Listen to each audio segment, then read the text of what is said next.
What is going on, Colts Nation? Welcome back to another Bring the Juice Colts podcast live stream.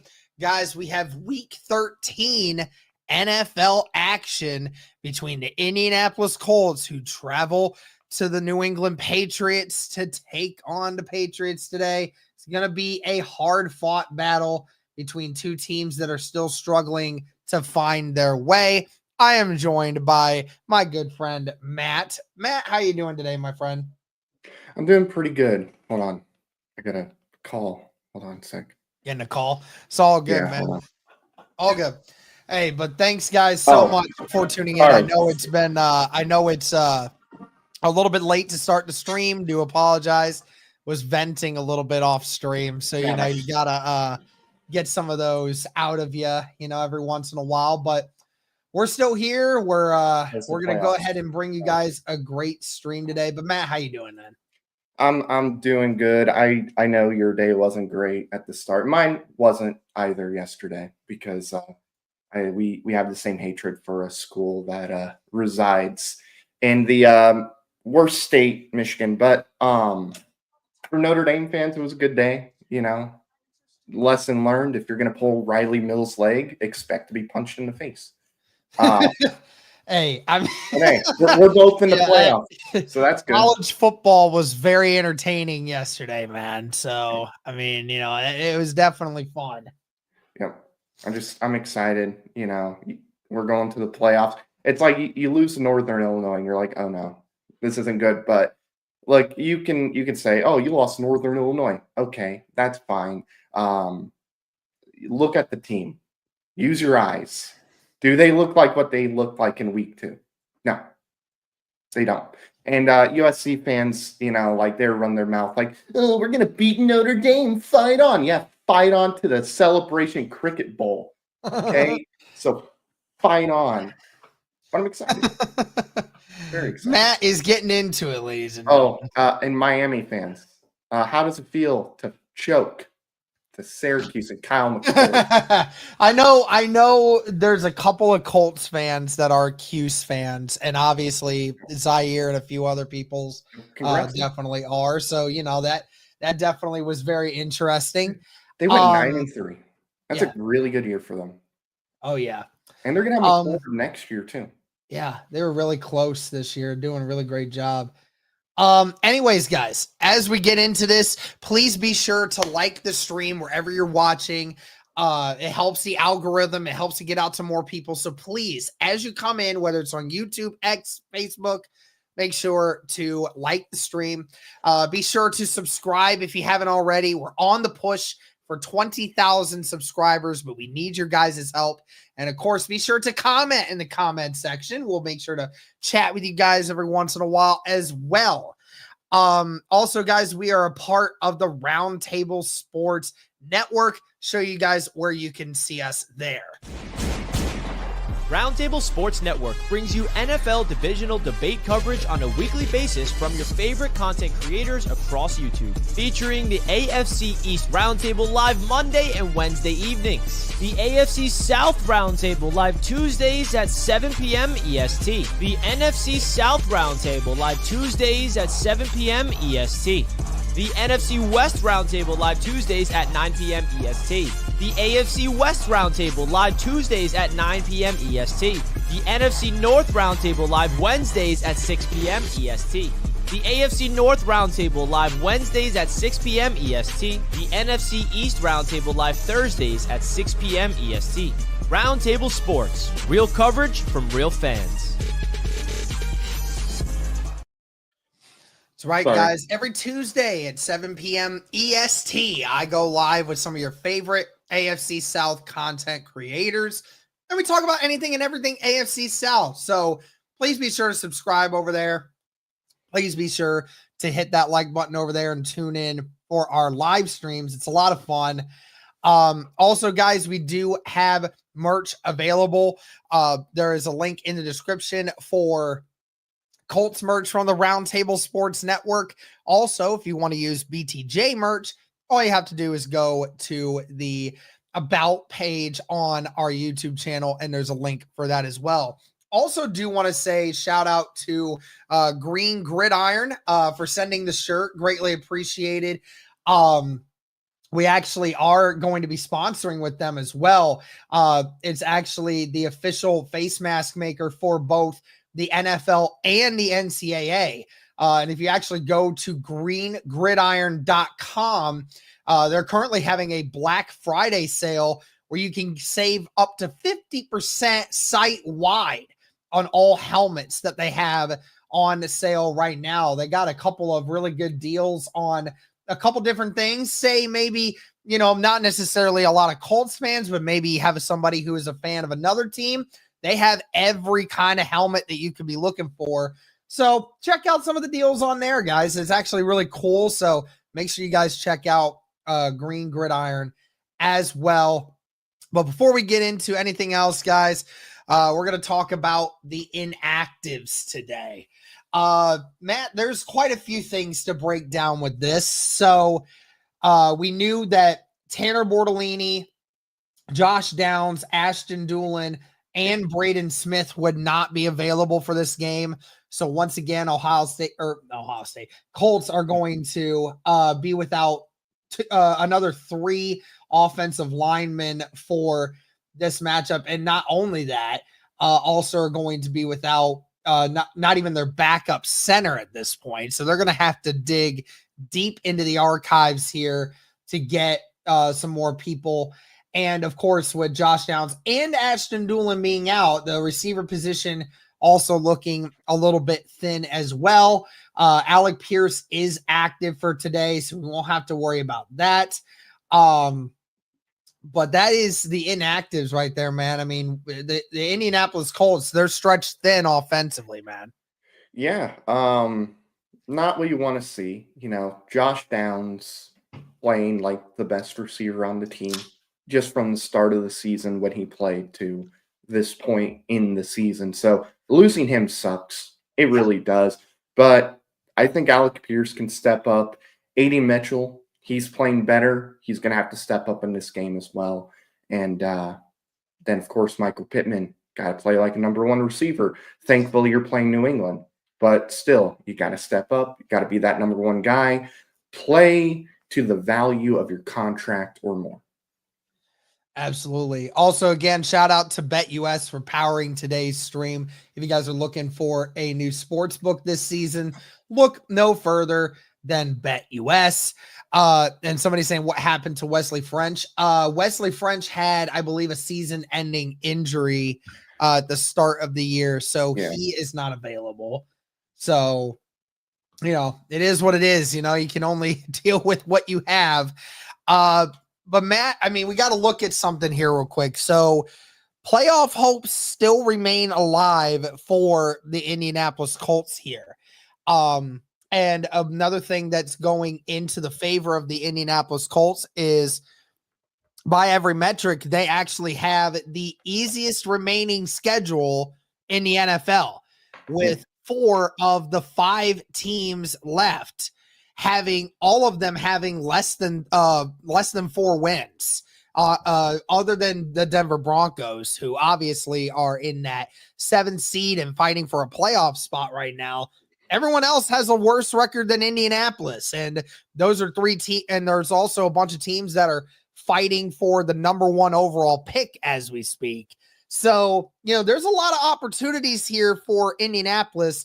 If they're to end this year the way that they want to, there is still a good chance that the Indianapolis Colts could make the playoffs.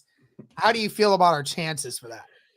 I think our chances are pretty decent. Obviously, you need a little bit of help. You need Denver to lose a game at some point this season, not including our game, because you got to beat Denver so you have that tiebreaker over them if you end up being tied with the Broncos.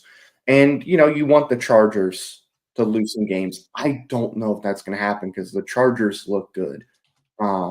It seems like Jim Harbaugh was exactly what they needed because they're, 7-4? So it's not going to be easy to see them lose 2 games. It's not going to be easy to beat them. So you do need a little bit of help, but as long as you just keep winning, obviously winning the remainder of the season is going to help a lot.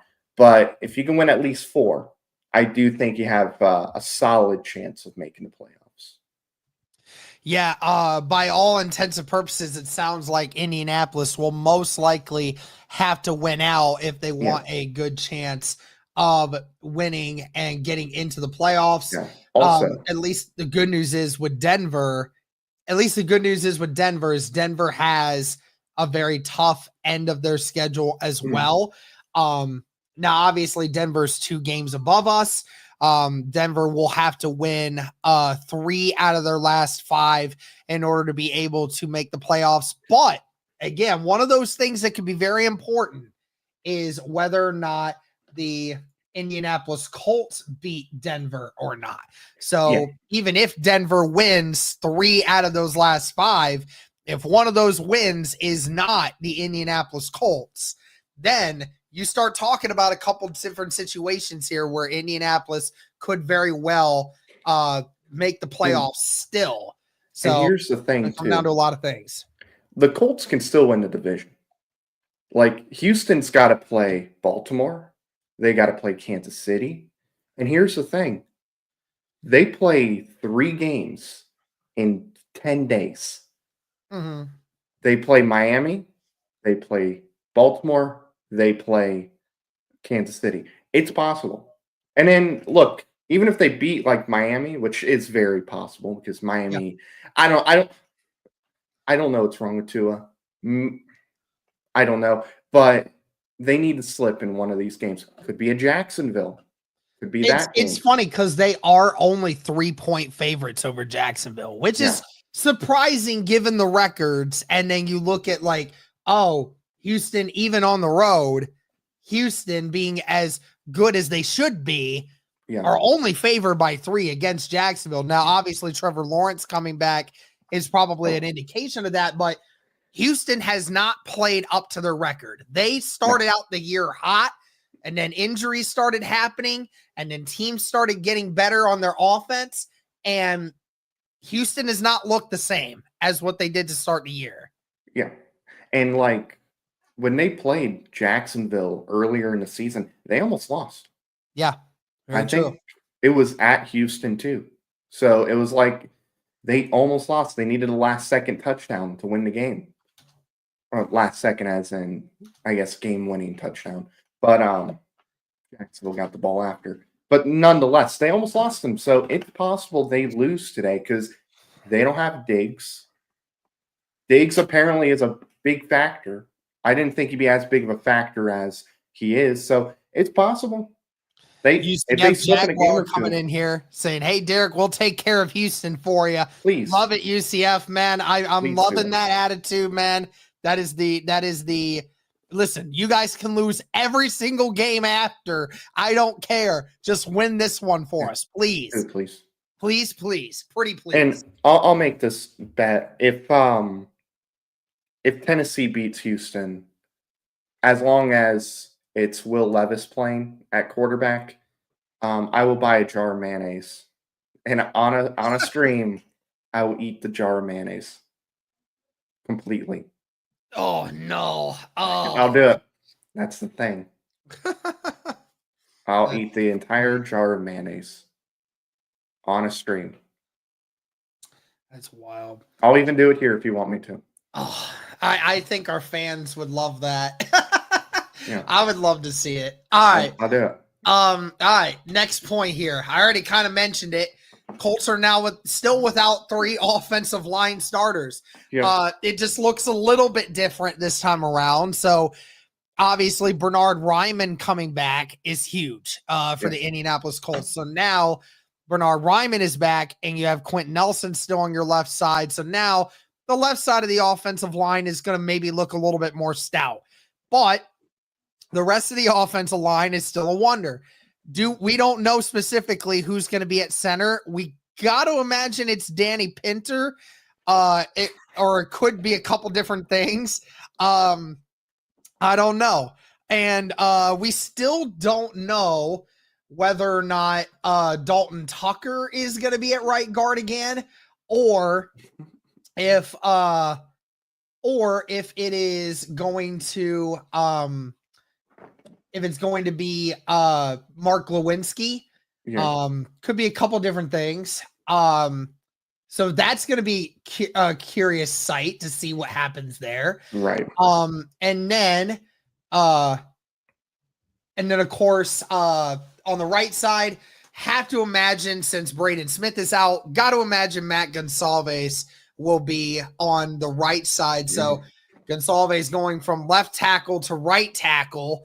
Now, I mean, he has spent more time on the right side of the line in college than what he has in than any other time. So maybe it might be a little bit more okay for him. But I mean, again, Matt, like, I wasn't even mad about Gonsalves being our left tackle while Ryman was gone, because, you know, last week Matt Gonsalves was our best offensive lineman, which is crazy to think about, because, again, you have Quentin Nelson, you have a couple other guys that have done really well, but, you know, Gonsalves really did a great job. So what do you make of, you know, this new shuffle of offensive line we're going to have today? I hate it.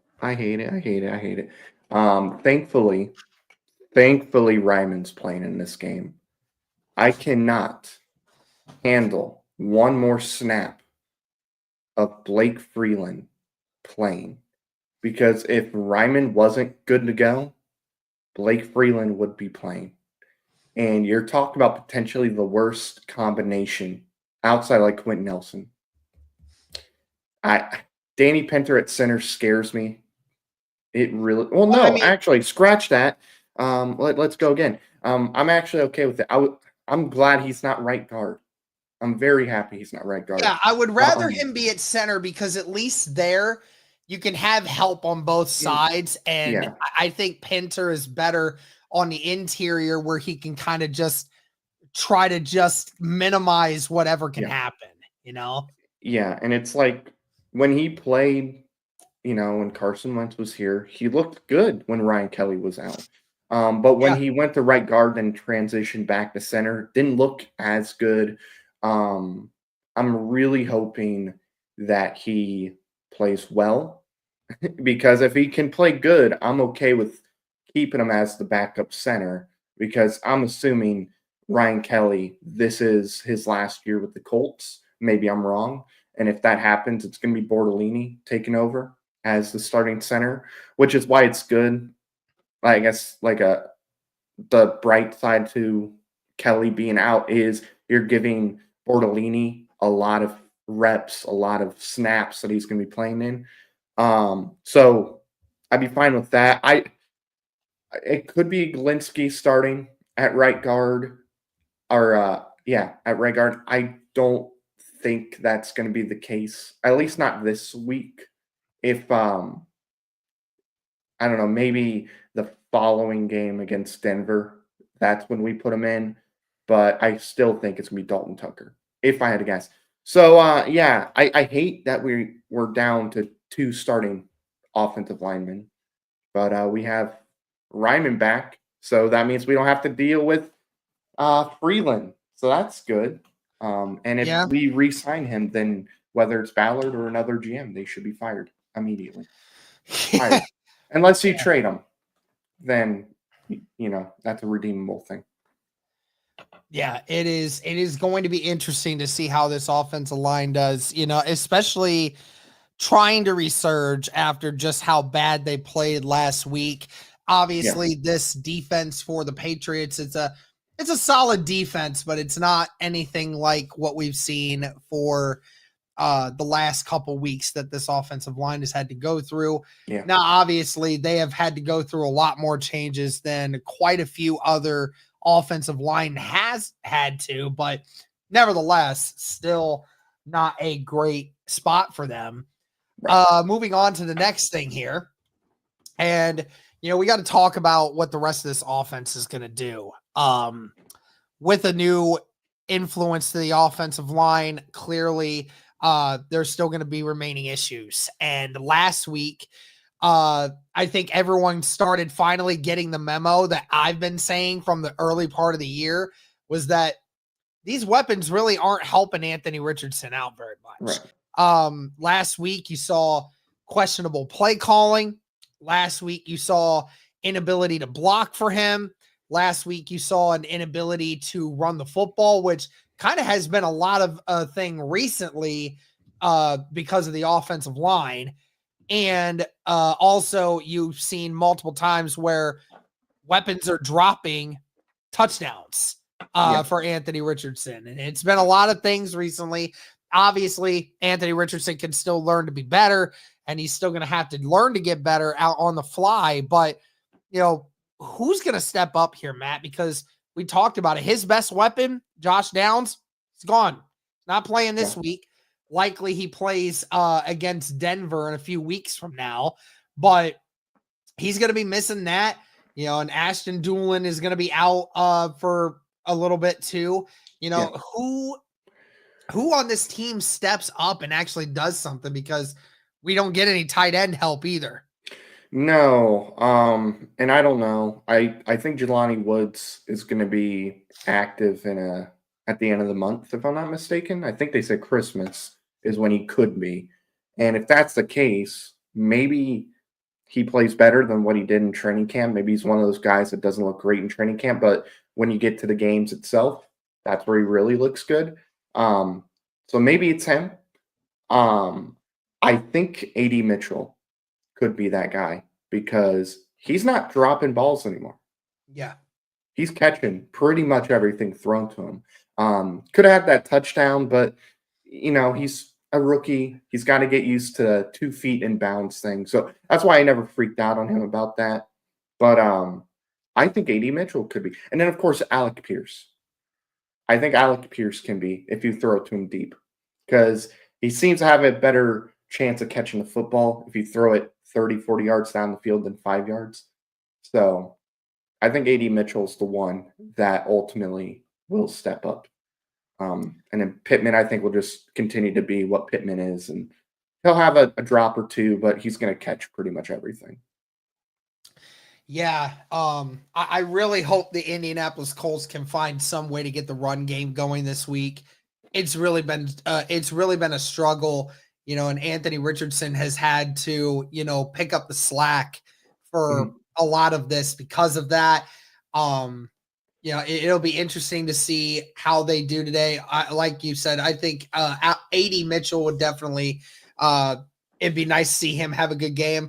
Also would love to see Michael Pittman continue on what he did last week for Indianapolis. You know, it was one of the first times all year where you looked at Michael Pittman and said, that's the Michael Pittman that we're used to seeing. And I would love to be able to see more of that from him. You know, again, we'll see how it goes. I hope Richardson is ready for today. You know, I don't know what the weather is in Boston right now. Got to imagine it's cold. I mean, it's 22 degrees here right now. I'm looking at the broadcast as we speak. It is sunny there. So at least that's good. So I do wonder about the temperature and whatnot. I don't think they're going to get any snow. So in Foxborough, it is 36 degrees. 36 degrees? Yeah. And it looks like it's not going to snow. All right. Prime winter weather right there. That's fine. So shouldn't be 0%. Shouldn't be too bad. Precipitation, I mean. And it does look like Danny Pinter is out there snapping to Anthony Richardson, so it does look like Danny Pinter will be the center. Don't know who's going to be the guard, but we will see what happens there. All right, move on to the trivia question. As you all know, we do a trivia question every week to try to see if we can get you guys. Some of you may already know this if you've been on Twitter actively. But real quick, 53 seconds ago, James Boyd put it out. That's why I wanted to make sure. Mark Linsky is at right guard, and Matt Saul Goodman-Vez is at right tackle. So. All right, so Matt is at right tackle. Yep, and Glowinski. Yep, I just seen it from Landon Oliver too. All right, that's fine. I can live with that. Yeah, I can live with that. Welcome back, Glow. They never appreciated you like I did till you left. Wait, Glow? Yeah, Glow.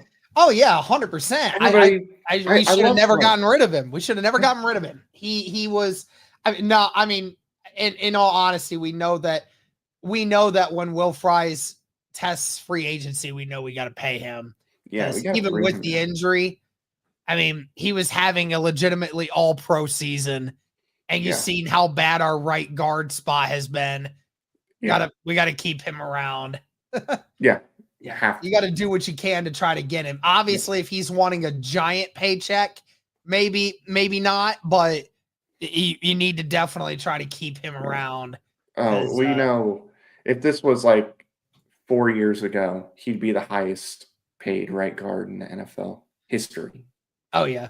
I mean, he's playing so good this year, and then the injury, and now you're just seeing how bad it is without him. So it is what it is. But we'll go on to this question here. Again, some of you probably know this answer, some of you may not, but we'll see. When was the last time the Colts beat the Patriots in Gillette Stadium? Was it 2015, 2009, or 2006? Trying to remember. I don't think it was 2015 because we had issues playing them when Andrew Luck was here. Regular season playoff didn't matter. It wasn't 2018. Maybe it was 2015 where they started to come back, the Colts, and then Brady just put it away. I'm going to go 2009. I think 2009. Couple 2006s, 2009 in there too. Okay. Well, if you were guessing 2006, you were correct. Okay. It is 2006, the last time that the Colts beat the Patriots in Gillette Stadium. And it's crazy because so when the last time the Colts did beat them in Gillette Stadium, obviously it's been almost 20 years now, something that Andrew Luck was never able to do, something that Peyton Manning very rarely was able to do. It's funny because if you look at it, Matt, from 2010 to 2021, the Indianapolis Colts never once beat the Patriots. And that whole decade, we never beat the Patriots. Isn't that wild? Yeah. All right. Well, before we continue on with the rest of this, guys, we're going to go ahead and say that this stream is powered by BetUS, guys. If you're looking for a new sports book this year, look no further than BetUS. Actually, earlier in the week, the New England Patriots were underdogs by 3. As it currently stands, the Indianapolis Colts have a 2-point favorite on the road against the New England Patriots. So it really can be anyone's ball game right now. We're going to go ahead, of course, say that the Colts are going to cover the 2-point spread, but we got an over-under, Matt, on 41.5. Are we going under or are we going over? 41.5. So basically 20 points for each team. Now, remember, if you've seen the last couple of matchups, if you just take the last 2 matchups into account for that, then it's been under every time. I feel like it's going to be over.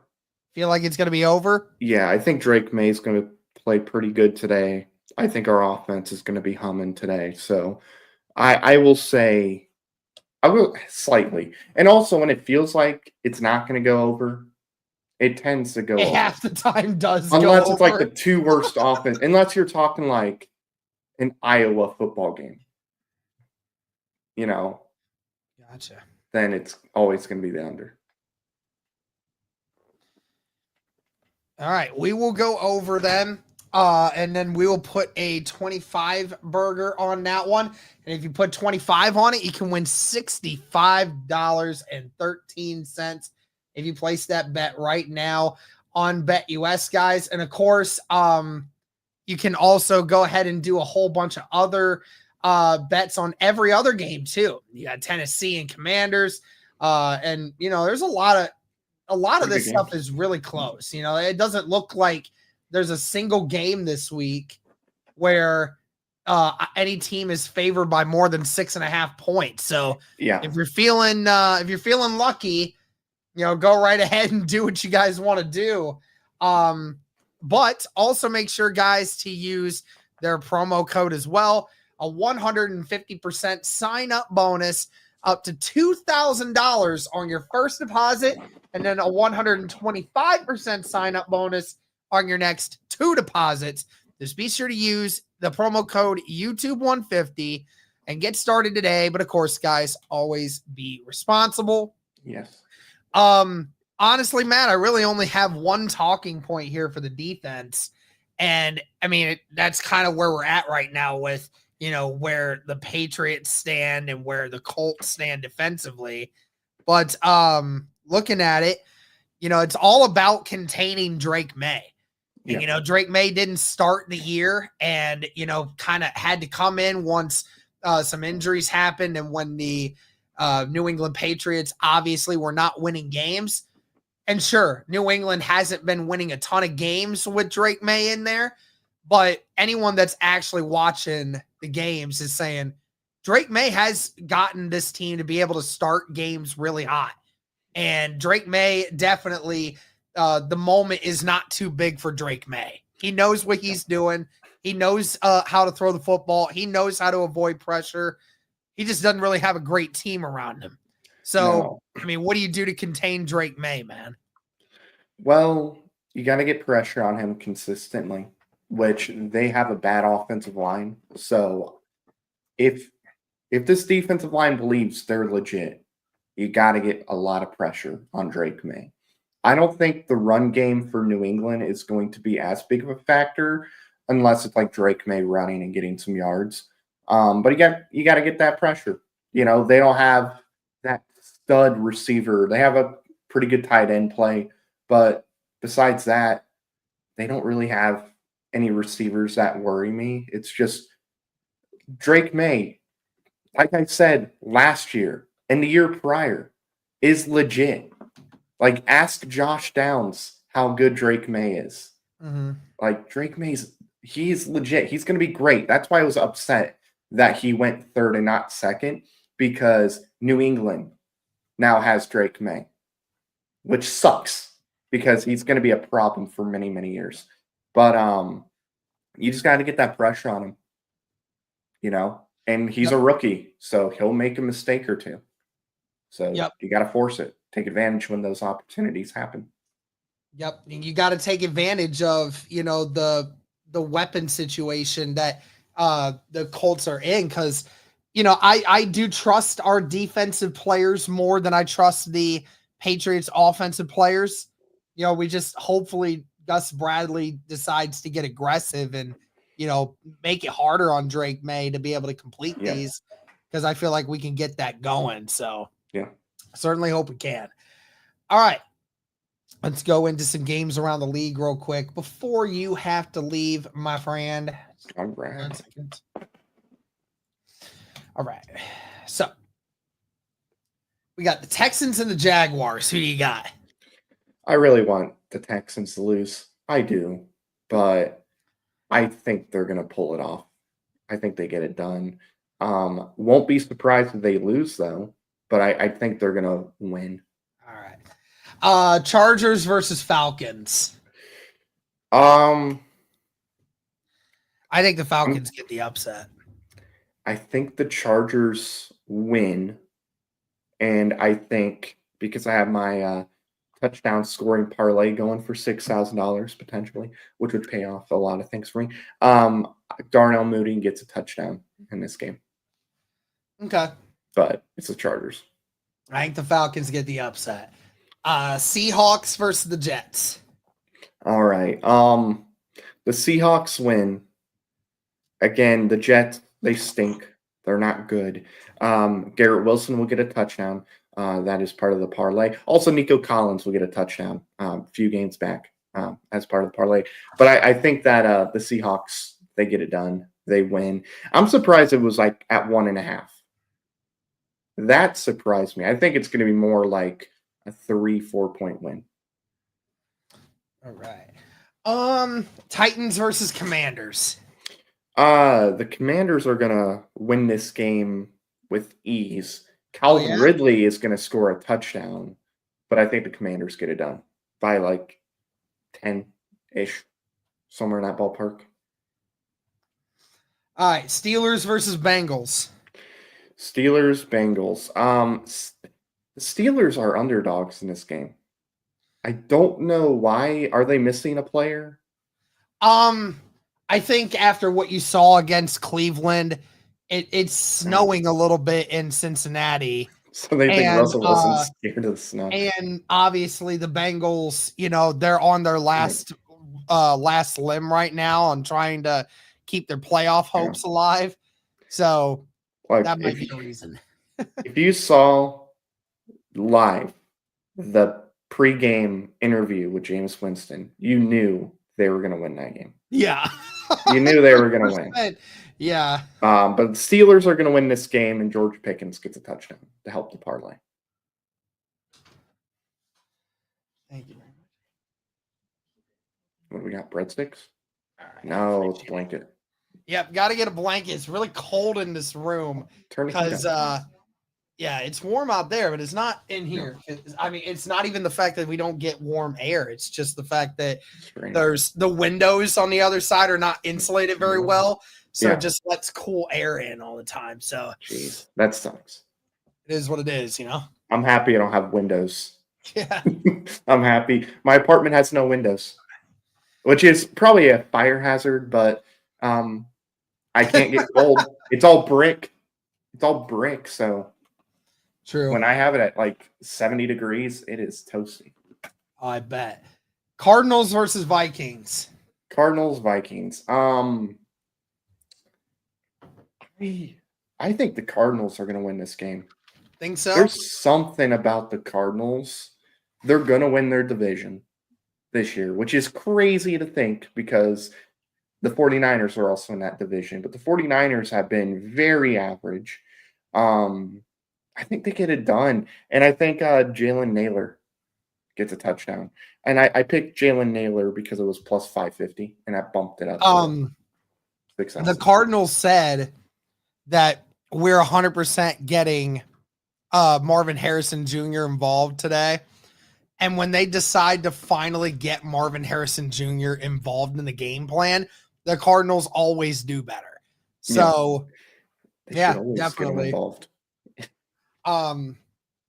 Always involve him, man. And then Rams versus Saints. Rams, Saints. Well, I don't have a guy scoring a touchdown on my parlay in that game. I think the Saints win this game, but I think it's going to be a high-scoring game. Buccaneers versus Panthers. Buccaneers, Panthers. The Bucs win this game. Cade Otton gets a touchdown. Eagles versus Ravens. This is gonna be a good game. I think it's gonna be a real good game.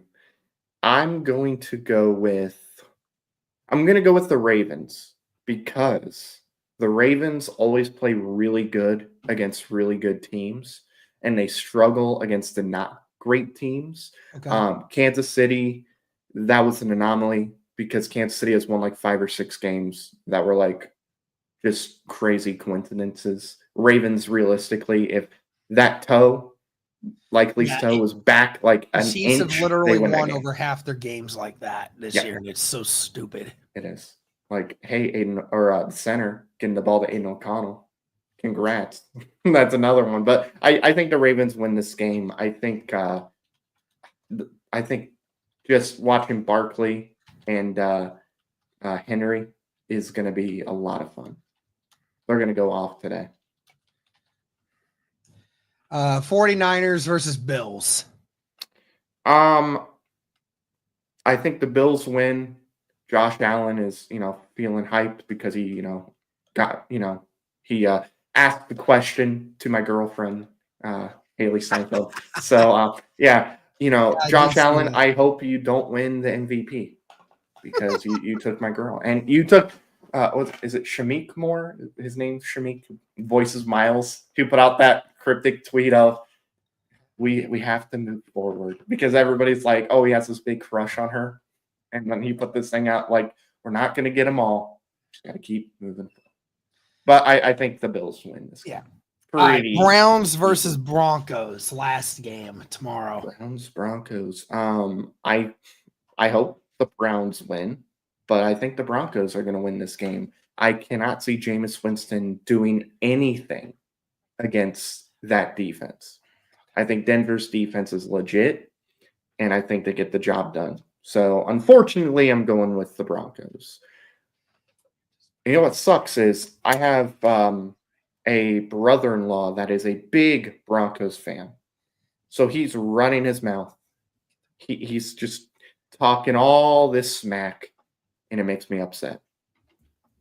So I want the Broncos to lose, because then I could say, hey, buddy, how does it feel to lose to the Brownies?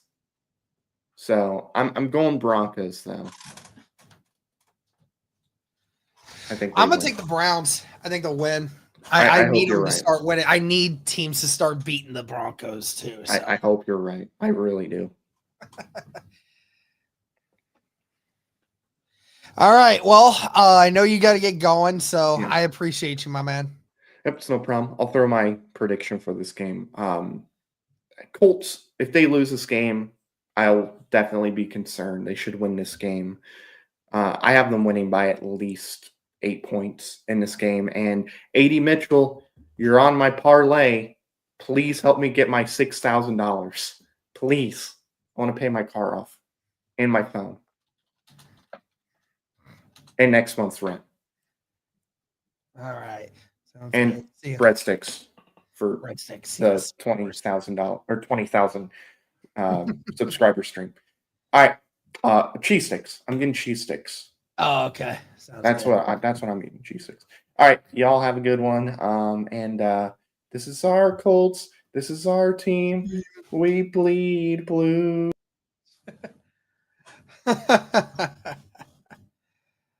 Oh, man. Gotta love Matt. Looks like Cody's coming in here. We'll bring this man in here right now. Cody. Hey. What the heck? There you go. It's trying to catch up, so. Yeah. What's good, man? Oh, nothing much. Just getting ready for this game, man. Yeah. Oh, what have I missed? And forever. Yeah. Hey, you know what? Good news is, Derek, we get to see the return of Glowinski today. Yep, we do get to see the return of Glowinski. And you know, I mean, it's snow at Foxborough or no? No, it's not snowing in Foxborough right now. They said it's like 36 degrees and it's sunny out there right now. So dang. Pretty good weather, all things considered, in Foxborough right now. It is snowing at my place right now. Is it? Yeah, it's snowing here. It's not putting it down. I mean, it's not putting a lot of snow down, but it is still pretty to look at. And it's cold. Like 22 degrees here, so it's much colder here than it is in Foxborough right now. Yeah, Foxborough sounds nice compared to this. Yeah, now for me, it'll be nice to see. Yeah, it'll be nice to see Glow again today, especially a guy that you know is a veteran in this league that knows what he's doing. Hey, I gotta say this, man. We're all celebrating that we don't see Dalton Tucker be a starter anymore. I mean, we're all celebrating. Last week, it was brutal, man. I mean, we know how brutal it was. It was bad. Like every play, he was getting like run over or beat. So, I mean, just giving AR even a half a second more is going to be huge. I mean, we looked at that film, Derek, like how many other, like if you gave him just a hair longer in the pocket last week, how many more of those passes are completed or whatever, or he doesn't have to take it down and run it himself, you know, like how much more efficient would your offense have been if you gave AR even like a half a second more in a couple of those throws? It's crazy. Oh yeah. You know, I got to wonder, I certainly hope that he's at least he's serviceable I would hope, It can't be and much worse, especially honestly. for the fact that when it comes to the center position and the right tackle position, because of the fact that Danny Pinter is going to be your center today, and Matt Gonsalves is going to have to be at right tackle. Yeah. If Glow can be consistent, that will definitely help Pinter and Gonsalves. I would say I am not very worried, not overly concerned about Gonsalves because, I mean, Derek, left tackle is honestly, I think, the hardest position, or if not one of the hardest positions on the line. So, I mean, having Gonsalves, I think he played fairly well at left tackle given the circumstances. So sliding over to right tackle, unless it's just a complete, absolute disaster, I could eat my words. I'm not super overly concerned about Gonsalves. I'm really not at right tackle. I think he's proven enough at left tackle to make me feel semi-confident in him, this week. Yep, definitely. I mean, yeah, Gonsalves, it definitely is. It's definitely really great that Gonsalves is able to be flexible on wherever they need him, especially as a swing tackle. Yeah, it's nice. Super good that both of them are able to do what they do. So yeah, it's really nice to see that. Absolutely. Yeah, and Glow was never great, but he's always been solid for the Colts. And yeah, he'll take solid over what we've been having. Yeah, over what we've been having at that spot. I mean, yeah. I mean, again, this is a guy that has over 50 starts in the NFL. And I mean, his starts have been pretty good. Now, obviously, when he went to New York, it was much worse for him in New York than what it was in Indy. But sometimes a change of scenery can do that to you. Sometimes it can't. So maybe him being back in the fold with this Indy team might make him feel a little better. Hopefully. Yeah. Man, that'd be great. It'd be great to just have a serviceable right guard. With Will Fries being out for the year, it's like, hey, Glowinski's got a chance to hold this down for the rest of the season. So the last, 5 games, he's got a chance. It's crazy, Derek. We're already in the home stretch of the regular season. It's wild to me. I mean, now the season's gone, I I think some of us are kind of ready for it, but also it's no football on Sundays. I thought that always sucks. It's flown by. And today you're going to get a matchup of two of the youngest quarterbacks in the entire NFL. That's true. Yeah. And I'm interested to see Derek week 3 now from AR. He's, at least the stats won't necessarily tell you, but I think the last 2 weeks he's looked like a completely different quarterback in terms of his, pocket presence, his just calmness in the pocket, honestly. Mm-hmm. And then some of his touch, I think it's just been miles better than it was even, a couple weeks ago prior to the benching. So It's great. It's great. Oh yeah, no doubt. Yeah, it definitely has looked better.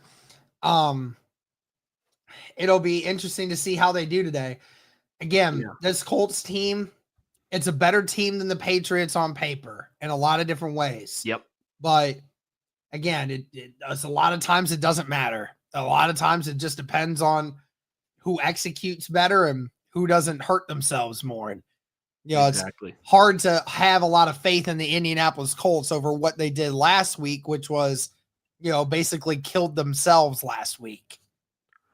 Yep. 100%. Derek, before we do this so that we're on the right, the same timeline, you want to share your stream thing with me? And I created a room. Yeah, let me. We got it. By the way, shout out to everybody who is in this right now. Nearly 300 people. So shout out to you. Thank you guys. Really do appreciate that. Be sure to smash that like button, hit subscribe, notification bell, all that good stuff. You all know the drill.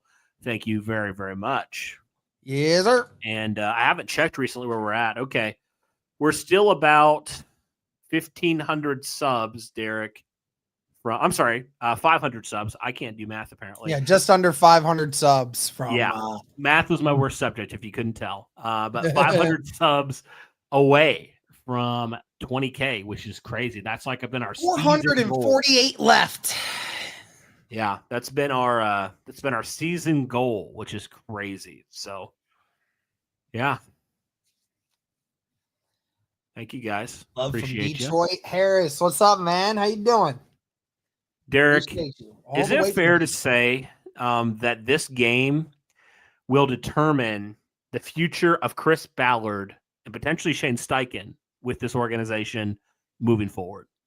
Like if they Well, lose yeah, this because game, this is a game that, albeit is it's against two teams that clearly are both not there yet and have young quarterbacks that are still trying to figure it out.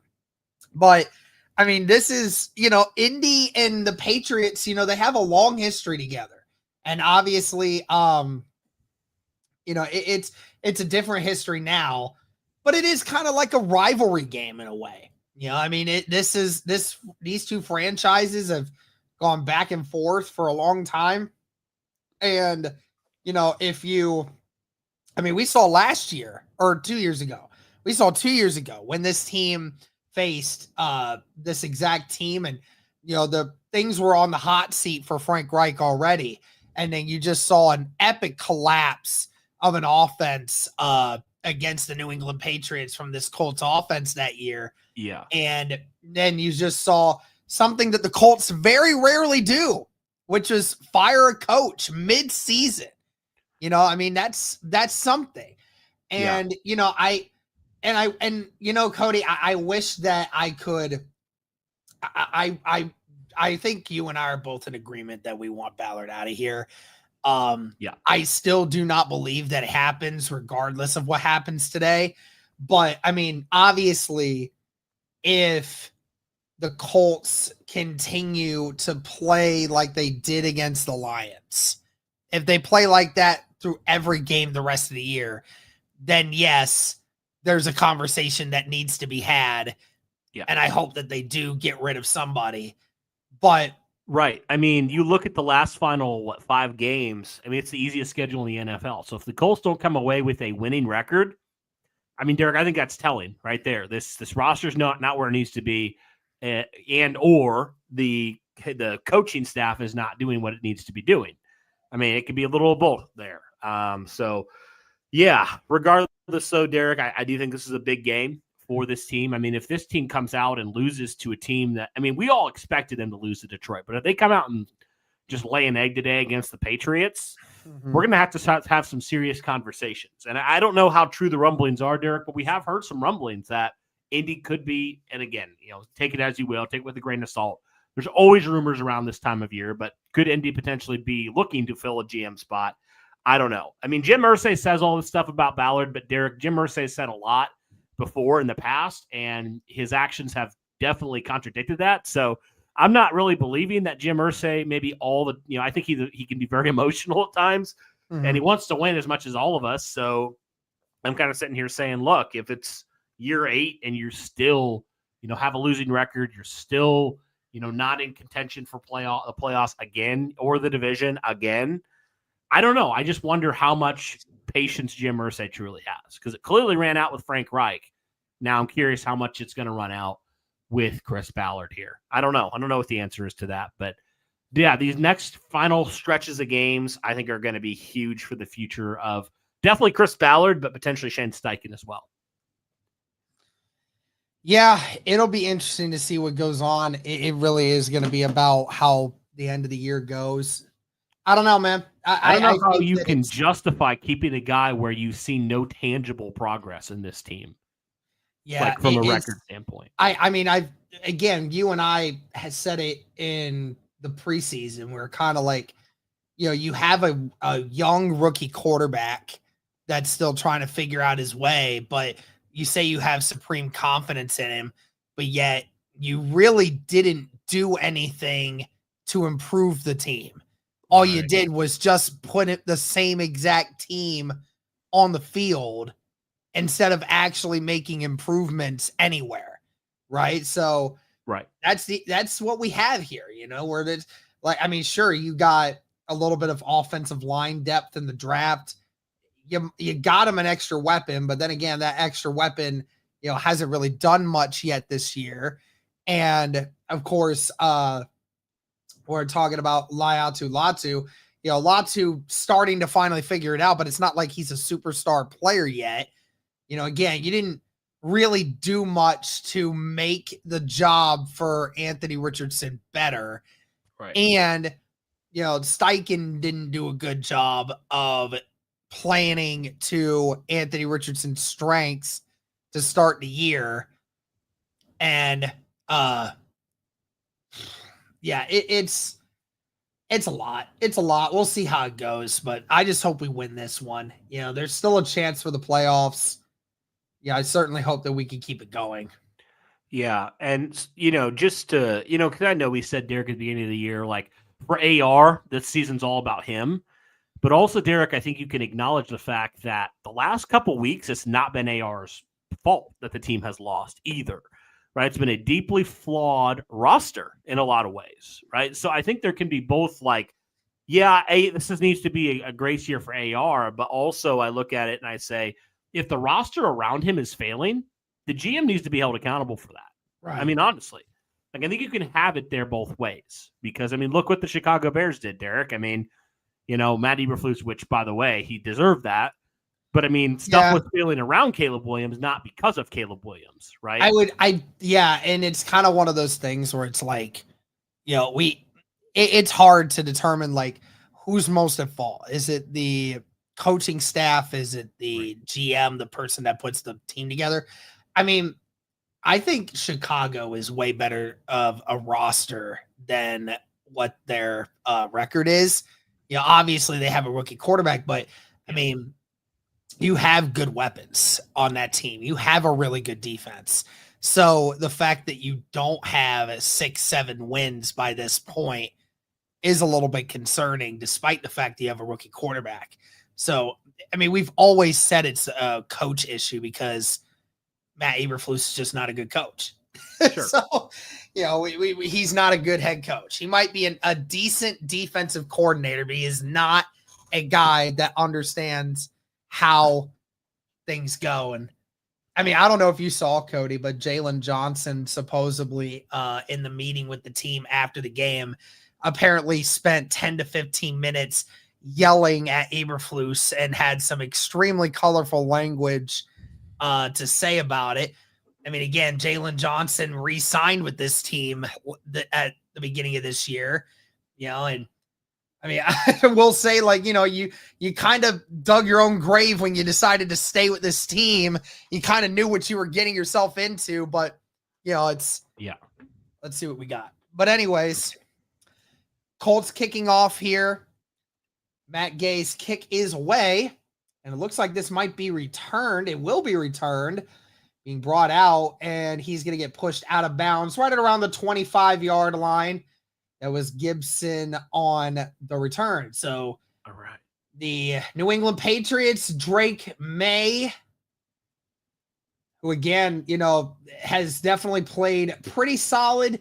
Not anything otherworldly. This team still needs to get better, but Drake May still gives you a lot of hope for the future with New England.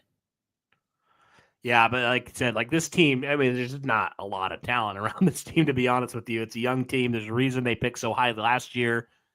And he hasn't been great, but also the team around him hasn't been great. Drake May, first one, and it's caught, and it's going to be pushed out at the 29.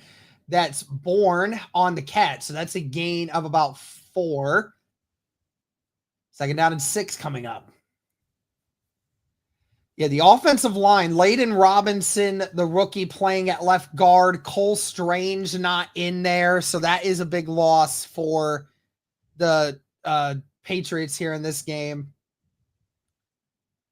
May under center. He's going to run it here. Stevenson has a lot of room. Stevenson, a big run, still going. Finally gets brought down at the 39 of Indianapolis. They sealed off that block off the left edge, and Stevenson, the first run of the game, and it goes for about 30. Oh, this run defense continues to be very poor, Derek. This has been a theme this season. Nick Cross just committed too much inside there, and they sealed that Dio off. Adangbo didn't cut down on the run lane enough, and Stevenson was able to have that run lane there. So now New England almost in almost in field goal range already.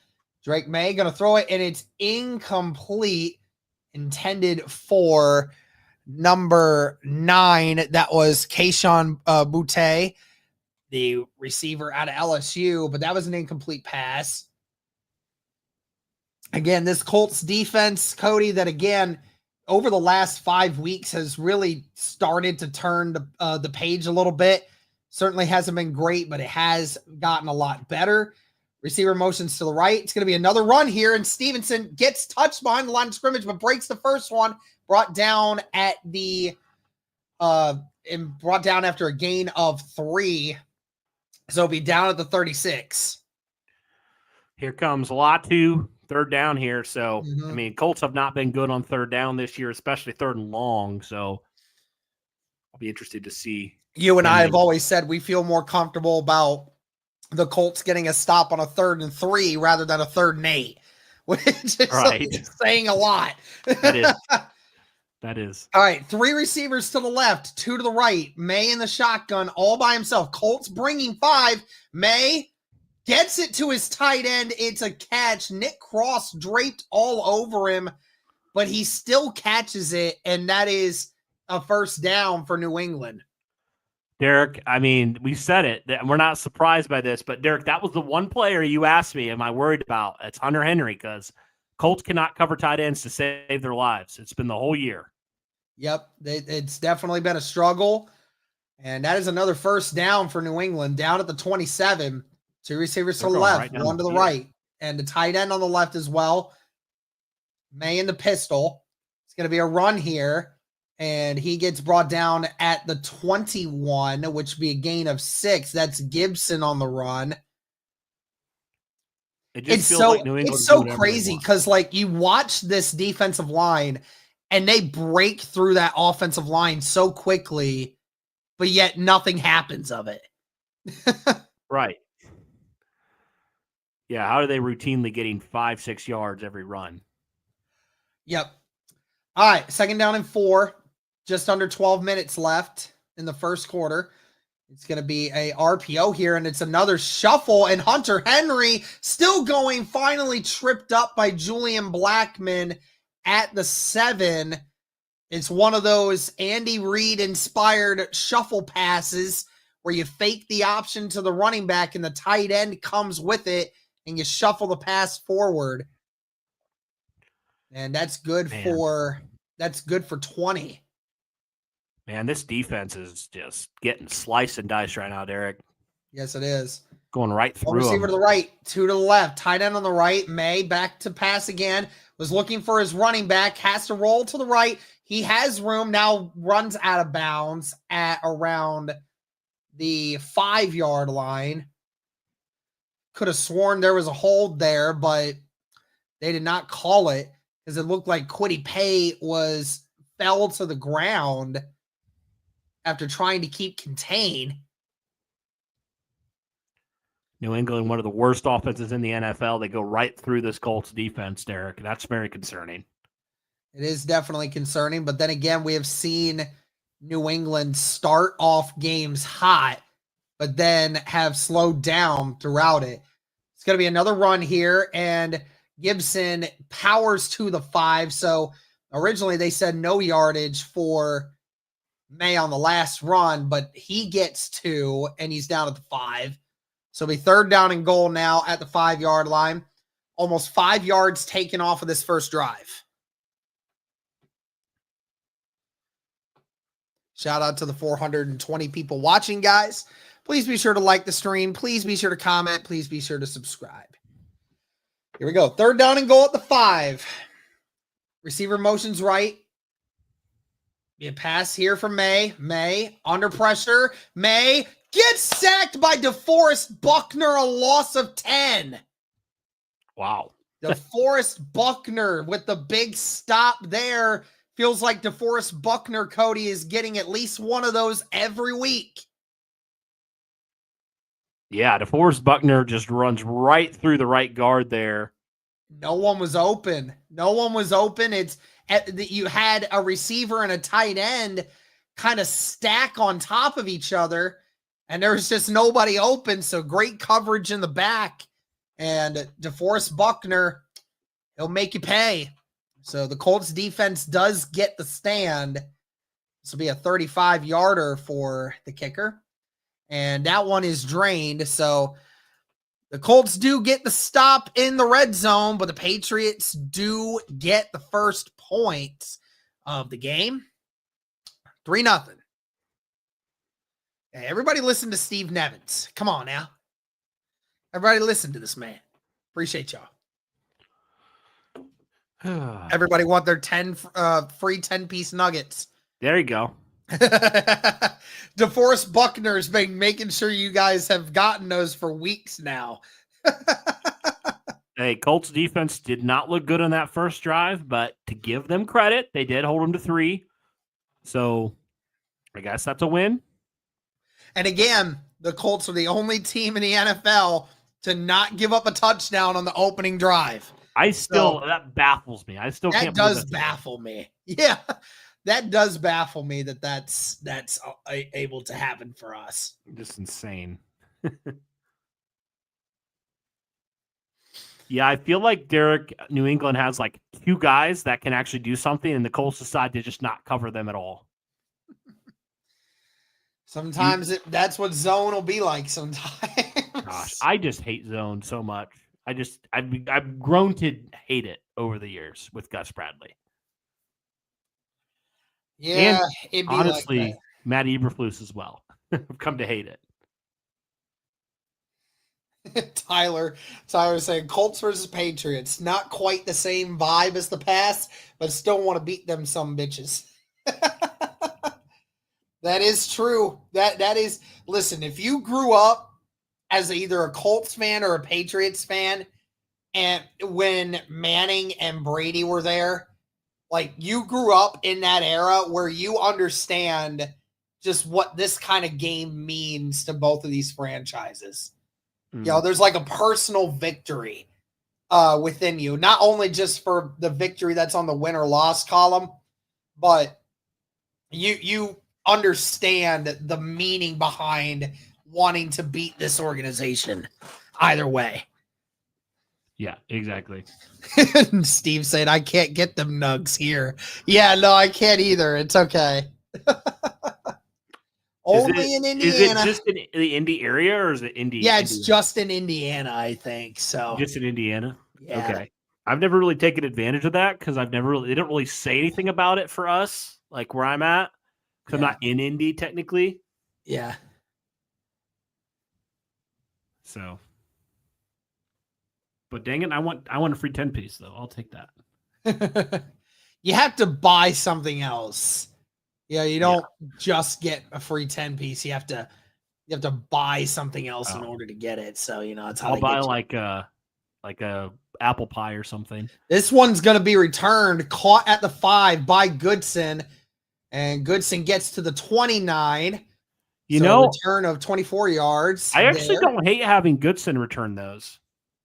He's got that Goodson, juice, man. He can do a little bit. Back there. I didn't see who the other returner was, but Anthony Richardson coming back out in the 2 starts since his last benching. He's completed 54% of his passes, 222 passing yards per game. So, and you wonder how much more that would be last week if you for real. Film. Here we go. 9:07 in the first. It's going to be a quick screen to Michael Pittman. Pittman has some blockers in front of him. Looks to be the 35 before being tackled. So that's a gain of 6. Get Pitt in space. That's the kind of thing, Cody, that I want to see them do more often. Just in the first play, catch it, quick throw, just get it out. Get your arm warmed up a little bit. Right. Just you don't have to start going crazy. Just positive play to start. I like that. Absolutely. All right, 2 receivers to the right, 1 to the left. Tight end on the right as well. 2nd and 4. Ogletree motioning inward now. Jonathan Taylor gets the handoff. Taylor doesn't touch yet and is down at the 46. That is a gain of 16, and that is a first down. Hey, man, I like the movement of that right side of the line already. I mean, you got some push the Colts glow are there. Going to have 3 different players playing right now. Danny Pinter, the center, with 2 centers on the Colts already in injury problems. Mark Lewinsky signed back to Indy last week, and Matt Gonsalves, who's been playing left tackle.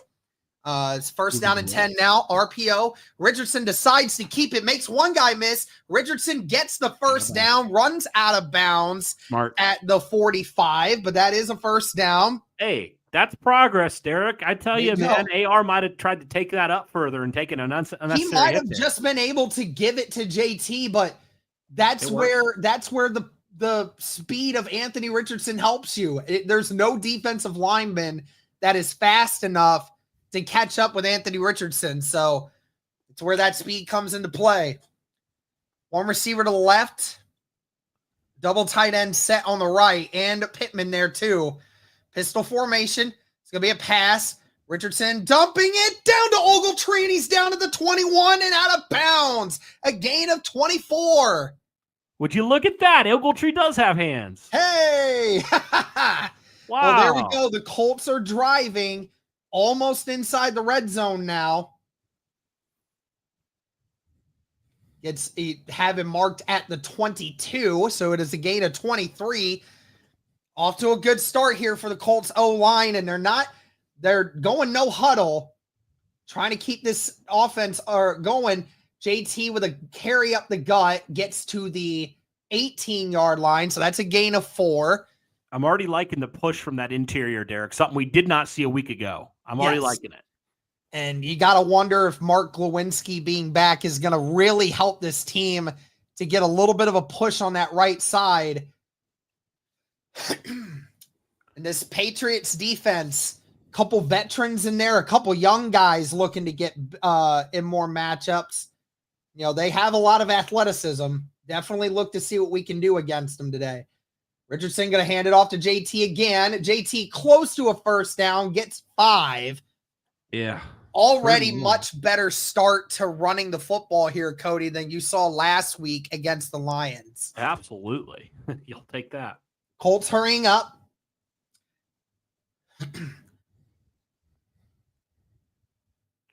It's almost 4 down territory here, Derek. Almost. And he's going to hand it off to JT. JT does get the first down and more. Brought down at the 6, it looks like. First down and goal coming up for Indy. Gotta love it, man. And even the ability to run up the gut, too. I mean, that was something we did not see a lot of last week. Again, you're facing a New England front that is not quite as power heavy in the middle. Yeah. So, got to take advantage of it. Absolutely. First down and goal. 5 minutes in the first. Colts hurry up. Richardson just has to dump it up. JT catches it. Did he get in? I don't think so. Oh, wait. They did call it a touchdown. He's celebrating like one. Touchdown, Jonathan Taylor. There we go. Good Richardson start. Was under pressure. No one caught JT coming out of the backfield, and Richardson kind of just lobs it in the air, lets JT go under it. He catches it. Does he get that over the pylon? It looks like he does. Whew. Either That's way, close. It's right at the one. Cody, there was no one there. No one. The question is that foot before he died for that attempt. Is that in? It looks like it stayed in. It looks like it stayed in. First receiving touchdown for the season for JT. Incredible. But that was a complete blow up of a play there by the New England Patriots. They were not ready for that. And the Colts get the touchdown to start their first drive. Hey, that's about as perfect of a drive as you can have right there, Derek, to start. 7-3 Indianapolis. Jonathan Taylor and Anthony Richardson seem locked in right now. Hey, that's what happens when you actually have guys that are catching the ball and you can actually block a little bit and run the ball. Your offense is dynamic, man. Isaac saying we already beat our score total from last week. That's crazy. That's crazy, dude. Well, yeah, that's what happens when you actually have guys who are catching the ball, man. And you can actually not make AR be the superhero and throw it every play. That was about as perfect of a first drive as you could possibly get. It's a really good start. Hey, man, it's progress for AR. I mean, he looked composed. I mean, even when he had pressure in his face, he still gave JT a chance there. And I love that. Oh, 100%. Yeah, and I think that's what he was thinking, was just like, I'm not even going to try to dot this. I'm just going to lob this thing up in the air and just let JT go get it.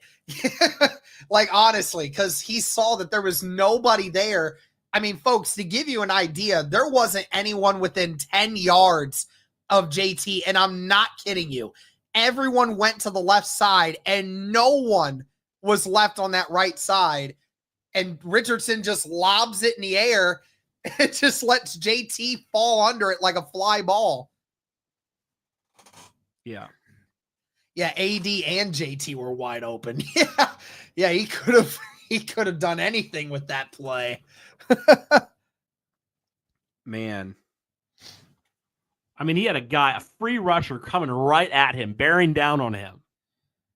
I love it.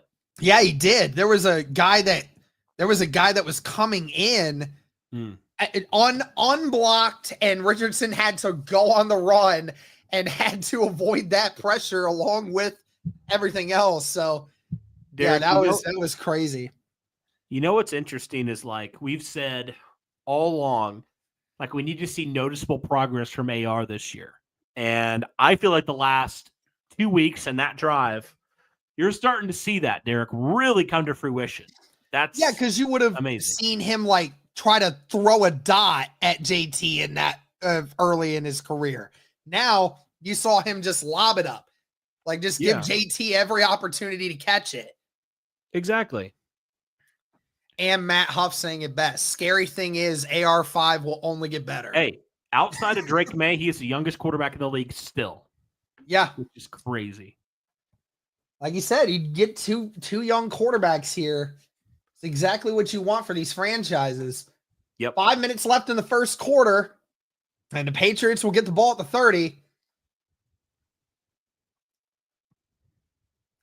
Incredible job there by JT, who Foot was in. I wasn't sure on that right foot. Yeah, it was very close, but nice. Great job. JT with some great play there, and AR staying composed. Here we go. Two receivers to the left, one to the right, tight end on the left as well. It's going to be another run for Stevenson, who gets to the 34 before being tackled by EJ Speed. Man, the Colts hurried up to the line, and the Patriots were not set up. Wow, what a play call by Shane Steichen. That was incredible. Yeah. Cody, out to tell you about that. I mean, the entire right side of their defense just conveyed with the wide receivers. Yeah, they were not ready. May under pressure. He's going to run it again. He's got room in front of him. He's got a lot of room in front of him. He's still going. Brought down at the 23. A gain of almost 50 for Drake May. Good grief, dude. The Indianapolis Colts completely abandoned the middle of the field, and Drake May took off. Cody, I mean, Drake May has been the leading rusher for the New England Patriots for a reason. I mean, when he decides he wants to run, he has every ability to. It's so weird how the Colts defense can just all of a sudden just become god awful. All of a sudden, they just like flip a switch and they don't know what's going on. Yeah. I don't Somebody understand blew something up there that shouldn't have. It's going to be a screen here. May under pressure again, but he gets it to his tight end and gets the first down. And that's Austin Hooper after a gain of 10. This is too easy, man. They're making it so easy. Yeah, the defense right now for Indianapolis not playing very cohesive at this moment. They look lifeless, Derek. Like they don't care. Yep. Nobody, I mean, they're getting pressure on May, but nobody in the middle of the field seems to know what's going on. Two tight ends to the right, tight end on both sides, or receiver on both sides. May Dumps it to his tight end again, middle of the field, wide open, and brought down at the 2 as Hunter Henry. And Henry is slow to get up. I think he might have got popped in the helmet. And we're going to have to worry if he might have a concussion. EJ Speed popped him in the head, and then Grover Stewart shoulder checked him after. So he got hit twice there. Well, that's a fine coming up for EJ Speed. You know it.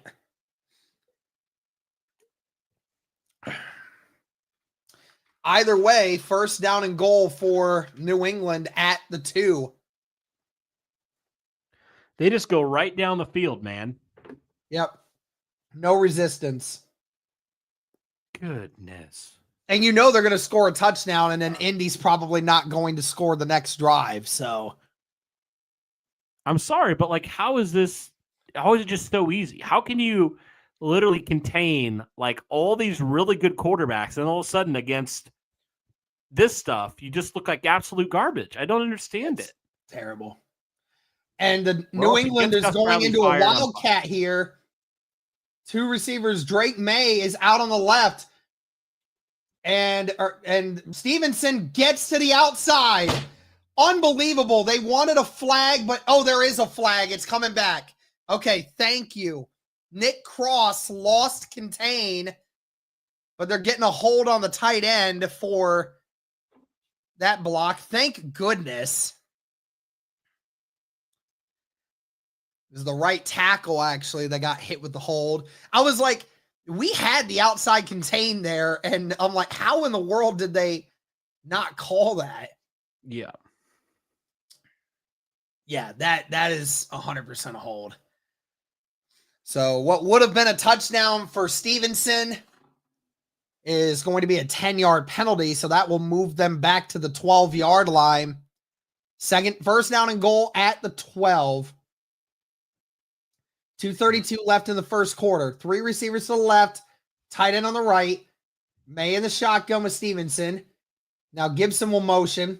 It's going to be play action. It's going to be a screen and brought down at the line of scrimmage. There is a flag in the backfield. Don't know what it is. It's another hold. It does look like it, yeah. And I think if you're Indy, you probably take that here. Push them back, man. Push them back further. But then at the same time, your defense has been so awful on 3rd and long. I don't know, Derek.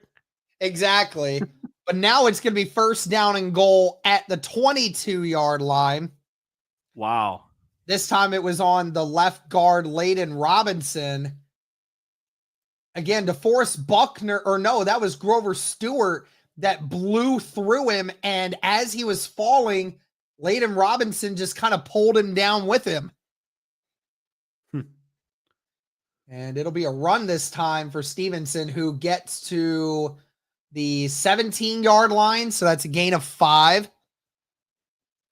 Second down and goal at the 17. So in efforts was the right call to take that other penalty. Second down goal at the 17. Indy's defense trying to keep them out of the end zone again. Man, my friend who's a Patriots fan, he's going through it too, man. Oh, I could imagine.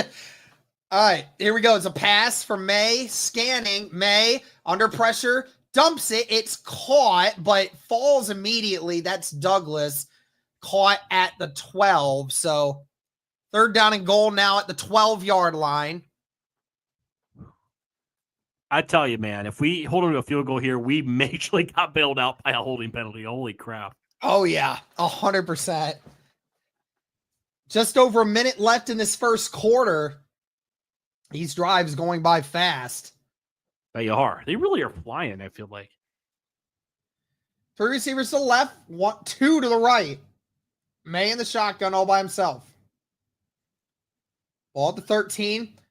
Takes snap. May under pressure. He's rolling out to his right, and he throws it. It was caught, but it's out of bounds. Somehow, Butte actually caught that with double coverage, but it was out of bounds clearly. And it'll be 4th down and goal, and the Patriots are going to have to kick another field goal, Cody. Yeah, we got majorly bailed out there by that holding penalty. 2 holding penalties, actually. Yeah. And I'll tell you what, if the pressure hadn't gotten there, Drake May might have found that tight end in the back of the end zone there, dude. That was Latu and who else? It was practically the entire defensive line. The entire defensive line was getting pressure, it felt like. I saw Latu, but I wasn't sure who the other one was. Was it Dio? It might have been. 31-yard attempt here for Slythe, the kicker. They're wanting a false start on the Patriots there, but they did not get it. And it is good. So the Patriots answer back. It's only a 1-point ball game. Colts over the Patriots. Yep. Shout out to everybody who is in this chat right now. Nearly 400 people on YouTube. So be sure to smash that like button, hit subscribe, turn on the notification bell, all that good stuff. We really do appreciate it. We're making the push to 20,000 subscribers. So if you guys would do us a favor, help us out there. We are trying to get there. Thank you, guys. You guys are. How many likes do we have on this stream right now? Let's see. Only 75 likes. Come on, guys. Let's get to over 200 likes. Let's go. So we got a lot of people in here. Yes, we do. All right, Derek. So impressions so far, nearly through the first quarter. Defense looking bad and offense great start, you know. Defense getting yardage-wise or getting killed somehow. Yes. And again, a little help by the Patriots on that last one. But yeah, I mean, the defense, Derek, situationally, when it comes to the goal line situations, they've done their job so far. Yeah, now again, the last out of the end zone so far. You got bailed out by the last drive, don't get me wrong. But yeah, I mean, the reality is they've only scored 2 field goals. So after all that yardage they've been picking up, I guess I'll take it. It almost seems like the Patriots are doing what we did last week. If you remember that, Derek, it's like we would do something good, we would drive down, and then all of a sudden we do something stupid and have to kick a field goal. Yep. But like you said, man, it is all come down to Anthony Richardson and how he's looked. And you're right. I mean, over the last 3 weeks, Richardson's accuracy and comfortability just looks so much better. I don't know what it is, but it looks so much better. He just looks like so much more locked in. I don't know if you felt that, but oh yeah, 100%. Off the field, he's not joking around as much. He's not doing like on the times he shouldn't be, necessarily. Like, right? Yeah. I think he's and I get it. That's the kind of person he is, but I think it kind of just he wants to reflect that to how other people see him as well. Like he wants 100%. People to see he's not this goofy guy that's just gonna, not take things seriously. He's like, yeah, I understand that maybe doesn't mean that I'm not doing my job, but how does it look to other people? I mean, maybe that's also a thing. Is like, how does that look to others on the outside? Mm-hmm. So absolutely. I've just noticed him a lot more locked in and focused, it seems like, from the outside. Absolutely. See if he has it on the second drive, though. Yeah, we'll see.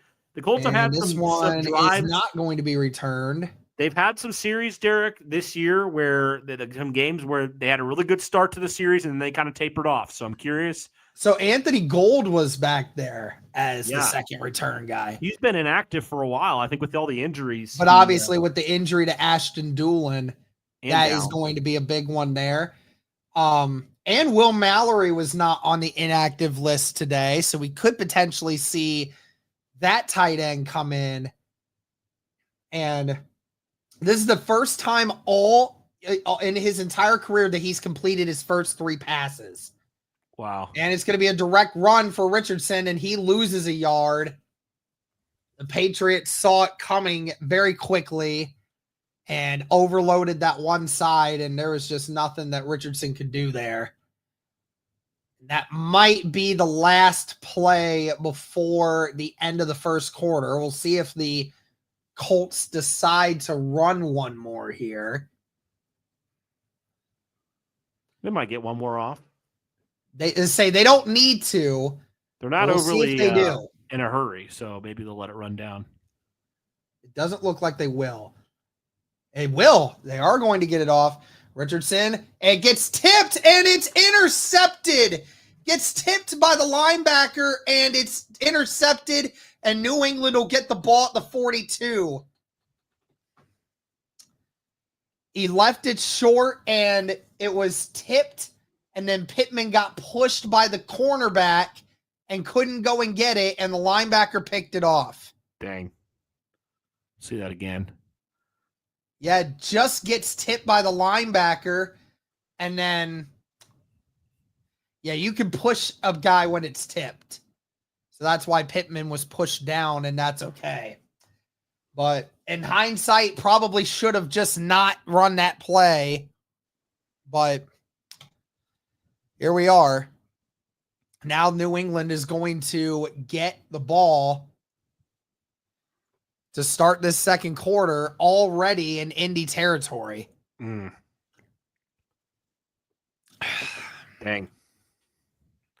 It's unfortunate when that happens. Damn.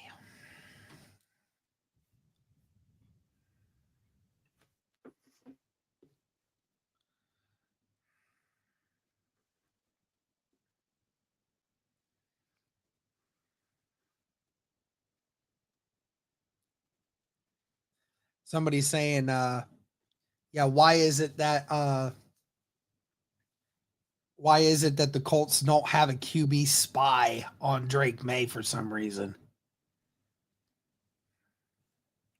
Good question, because I don't think their defensive coordinator is smart enough to understand what that means. What's up?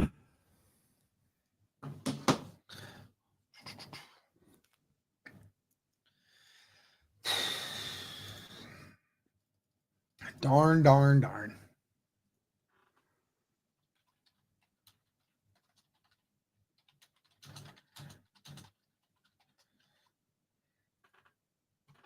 Bummer, man. Yeah.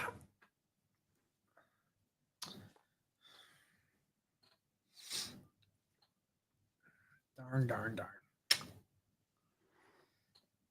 But I mean, it's again one of those things where it's just like, yeah, it's one of those things where you're just like, it wouldn't hurt me so much that the fact, but now the Patriots are about to get another 3 points out of it, because the first two drives that they had, they ended up, getting points off of those both also. So I don't know, man. It stinks. It was only the second drive for the Colts, so I mean, it'll be okay. But yeah, we shouldn't have ran that play. Should have just let it go to the end of the first. Yeah. Ball at the 42. Patriots will run it, and Stevenson maybe gets a yard before being dragged down by DeForest Buckner and Grover Stewart. So yeah, Pittman's just gonna run a little in route, but the linebacker just stayed in the right spot.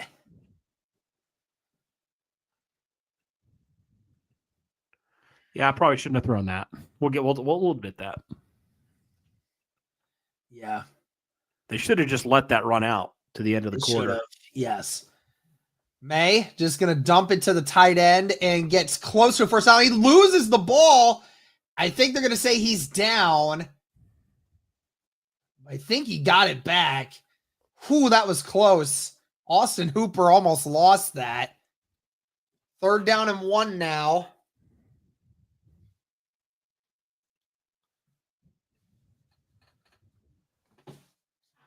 Defense got a hold here, Derek.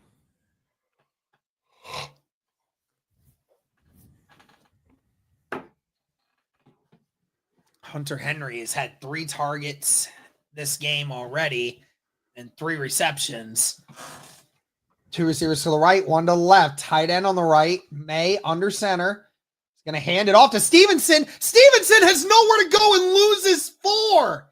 EJ Speed. I don't know what happened there, Cody, but multiple missed blocks by the Patriots line, and now it's going to be a 54-yard field goal. I mean, my goodness, what happened here? Man. DeForest Buckner was unblocked, forcing Stevenson to have to make a change, and then EJ Speed shrugged it off as well. So now you got a 54-yard attempt here coming up. And that one looks like it's going to be good. It's straight, and it is dead on. So a 54-yarder. So the Colts defense gets the stop, but it was still another really good kick by the Patriots kicker. And the Patriots have scored 3 field goals on 3 drives. Yeah, and defense is put in a bad position there. Shout out to, it just looked like that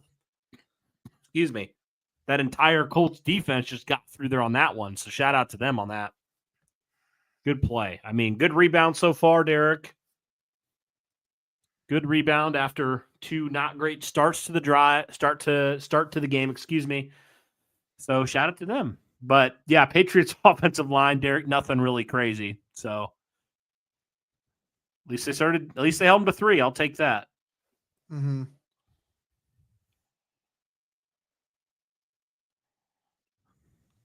All right. Hopefully this Colts offense can respond and not throw a pick this time. That'd be great. Yeah, and Derek, we knew just because he's looked better doesn't mean he's not prone to making mistakes. He still will make mistakes. I mean, I love the fact that he had touch on that throw, which is nice.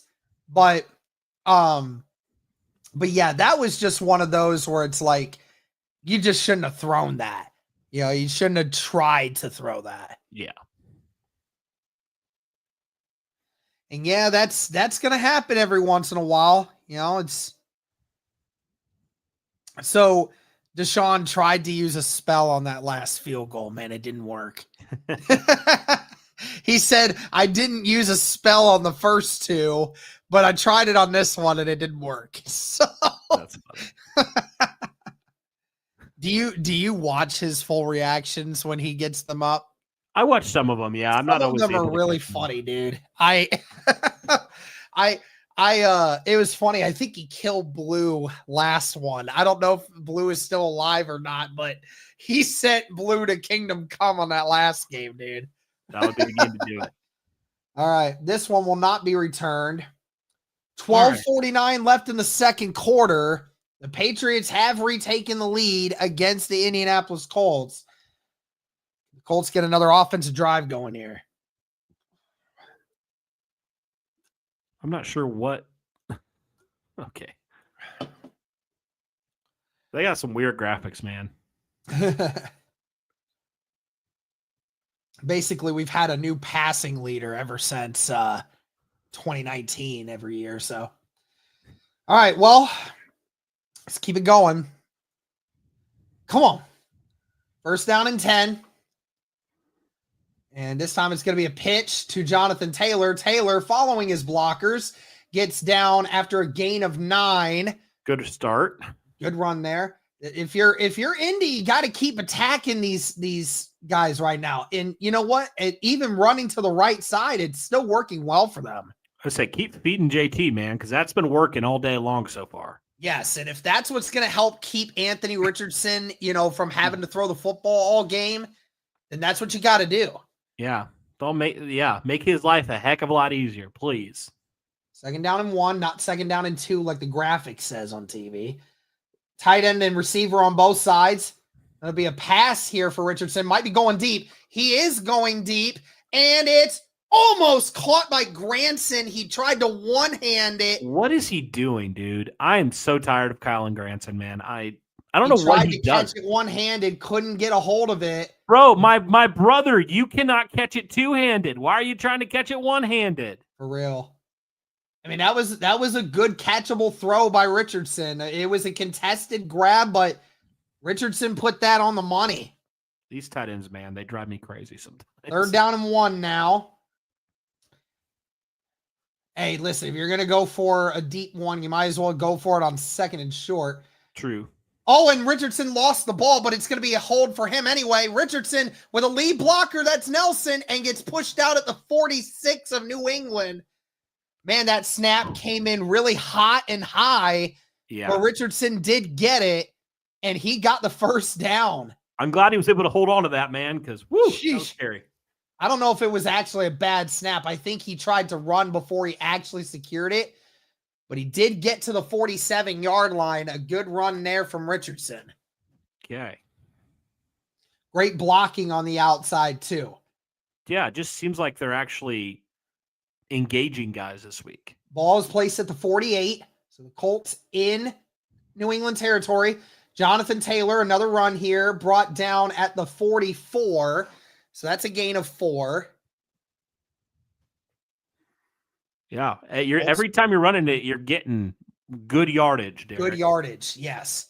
I don't think there's been a single run yet where the Indianapolis Colts have not gotten at least 4 yards, which is exactly what you want from Jonathan Taylor in a situation like this. Yeah, you haven't been able to run the ball very well as of recent either. 2nd down and 6. It's going to be another RPO.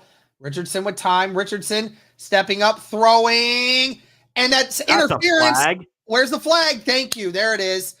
He was literally behind like Pittman. in Pittman his face. tried to catch it, but the linebacker practically tackled Pittman. So he that was literally in pass his face. Like, I don't even know if Pittman could see that ball. Yeah. But that is going to be pass interference on the defense there. Yeah. Yeah, Pittman was open, and yeah, it was short. But again, Pittman could have caught it if he would have been allowed to turn around, but right, the linebacker just fully committed to killing Michael Pittman instead. Yeah. So that is a great penalty there. That will put the Colts in field goal range now. That's the 3rd penalty on New England. Dang. Ball is placed at the 15. 2 tight ends to the left, a receiver on both sides. It's going to be handed off to JT, and JT has nowhere to go and loses 2. Again, what does Kylan Granson do, Derek? Kylan Granson did not get a good block on the outside edge on Oliver, and JT just had nowhere to run. So it'll be 2nd down and 12 coming up now. What would you do in this situation, Derek? Try to screen either a deep? designed QB draw, or I'm going with something across the middle here to Pittman. Screen it and you could screen it and get a short, get some more yardage for 2 third to the and right. manageable. It is going to be a screen to Pittman. Pittman has blockers in front of him, gets to the 12, so that's a gain of 10. Hey. Great call there by Cody Felger himself. He actually knew what was coming. Great design there. They had Jonathan Taylor as a distract. If you're down like that, get a screen, get it back to 3rd and manageable. I'm all right with that. Very manageable 3rd down here. Okay, let's see if we can get it. How you been running it, Derek? You should be able to get it. Right, 1 to the left, tight end. It's going to be another run for JT. He has it, 1st down at the 2. Hey, keep it running, man. Keep running the football. Is Yannick Ngakoue on the Patriots? He might be. I just saw Ngakoue. I think he might be, actually. I'm going to ask Siri. And this will be the what team 8th does play Yannick of the Ngakoue drive play for the Indianapolis Colts. 8:58 left in the 2nd quarter. Siri doesn't understand that name. All right. I mean, if I'm the Colts, I'm running this every single play here, Cody. Yeah. Just run it. Or play action it because they're expecting you to run it. Yeah. Oh, Richardson in the backfield all by himself. Unless you QB run it, which you are. And finds the end zone, and it's the QB's 360 spike, baby. Let's go. 360 Anthony Richardson with his 2nd touchdown of the game. We are so back. We are so back, baby. There's the Anthony Richardson that we know and we love right there. It was just a simple QB draw, and the Colts had an overload on the right side, and Anthony Richardson practically walked in. Beautiful drive, way to bounce back, and the Colts take the lead again. And Great Matt response. Gay's extra point is up and good. 14-9 Colts. Anthony Richardson has this offense moving. Yes, indeed. Before we get any further, guys, just want to say again that this stream is powered by BetUS, guys. If you're looking for a new sports book this season, look no further than BetUS. I'm going to share this screen with you guys just so you can kind of see what I'm talking about here. They have live wagering during all of your games for every Sunday action. Earlier, the Colts were 3-point favorites. Before the game, they were 2-point favorites. Now, 5.5-point favorites as it currently stands. So take advantage of this, guys, if you want to. And they have other games as well. So be sure to take advantage of all these. And it's not just football. They have basketball, hockey, baseball, golf, tennis, soccer, any kind of sport that you guys love and hold dear to your hearts. They have it. So make sure to check that out, guys. Also use the promo code YouTube150, and you guys can do a 150% sign-up bonus up to $2,000 on your first deposit, and then a 125% sign-up bonus on your next 2 deposits. You just have to use that promo code, but of course, guys, always bet responsibly. Yeah, let me go ahead and put this back up for you. Okay. Part of me is kind of like wanting to do reactions for the channel right now, but I'm like, I'm also here, so I don't know how I'm going to do that. Yeah, I understand. I mean, you can kind of just take sound bites from what we're doing. I mean, I'm already calling it, and then you just see both of our reactions. Well, I know, but if I put it on the other channel, remember what happened? They'll say it's reused or whatever. Yeah. Stupid. Guess so. So I got Anthony Richardson on my fantasy team for this week. I'm playing against him. Like it is doing wonders for me. He already has 17 points. I'm playing against him. This is the one week I don't want to play against him. Yeah. And I have Jaden Daniels in my other one, and he has 3 touchdowns. I have him. And of course, my stupid, oh my gosh, I didn't start Terry. I knew I should have started Terry. Gosh dang it. I'm an idiot. At least I have Jaden Daniels.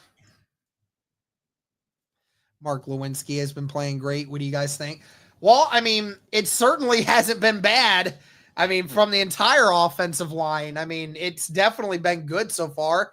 You've been able to run the football. You've been able to do practically anything you've wanted to do. Give me just 1 second. I'm going to put this on box score, and then we can worry about that later. Okay. 8:36 left in the second quarter. I'm actually going to change this because I still have it marked down as the first quarter, not the second. And this one's going to be returned here for the Patriots, and he's going to get brought down right at around the 30. Same spot that it would have been in beforehand. All right. You need some defense. Yeah, finally need some defense. Yes. Please. Get a stop, for heaven's sake. With the way your offense has been right now, and you can't even blame the offense for what the defense is doing because the offense is staying on the field for 4 to 5 minutes every time. Hey, I'll blame the offense for 1 and the defense for 2 so far. Pretty much. Stevenson with the runs into his own guy, and Nick Cross gets him after a gain of maybe 1. Stevenson ran into his own lineman there, and it couldn't get anywhere. Yeah, gotta get some stuff from your defense here. Get them off the field and get your offense another chance, Derek. Yeah, with the way you're running the football right now, you got to be able to get this defense off the field. 2 receivers to the left, 1 to the right. Tight end on the left. May looking, fires. He finds his wide receiver, is short of the first down. That's Douglas, tackled by Kenny Moore. But it's going to be third and about 1. Why does it feel like they are just wide open? Well, because they're finding that spot in that zone, because those second and longs, they go zone, and then it's Kenny Moore's either too far to the left or too far to the right, and then they find that spot. 2 receivers to the right, 1 to the left. Tight end on the right. They're going pass. May finds his wide receiver. That's Douglas. Just too brought easy. Down at the 44. That's EJ Speed. Just too easy, man. Yep. He was wide open. I don't know what that was, but it was definitely zone coverage. It was definitely a zone, and they just miscommunicate all the time. Well, it's not a miscommunication. It was literally, it was the zone package, and May found it. It felt like Kenny Moore went back. EJ Speed was back. It just didn't seem like they 100% knew where they were going.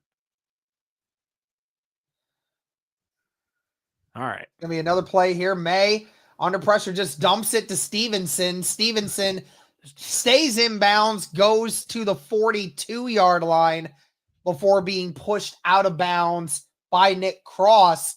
But again, New England in Indy territory once again.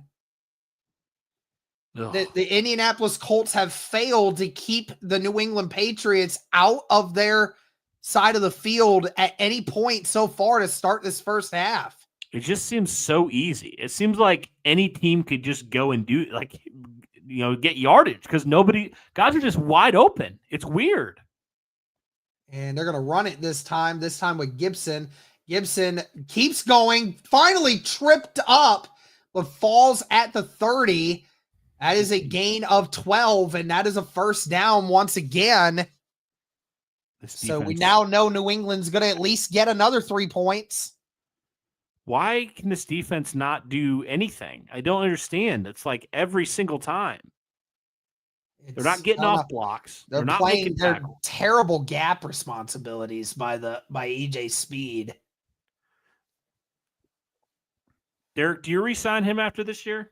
I don't know. Me personally, probably not, but you never know. And it's going to be another run here. Gibson again, and he breaks another tackle and down at the 19. That's a gain of another 12 and another first down. New England inside the red zone again. This has just been like a JV team trying to tackle, man. Yeah, this defense has been terrible today.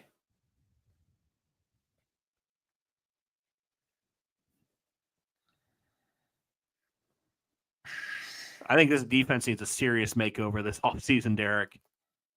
Yeah, I think maybe so. And it starts with, I think, a new DC, to be honest. 2 tight ends on the right. It's going to be a quick screen to Douglas, who gets a gain of 3 before being brought down by Jalen Jones, who fought off the block by the receiver on the outside. Dude, Washington is winning 28-0 on Tennessee, and it's not even midway through the second quarter. Sheesh. Holy Jesus. That's nuts.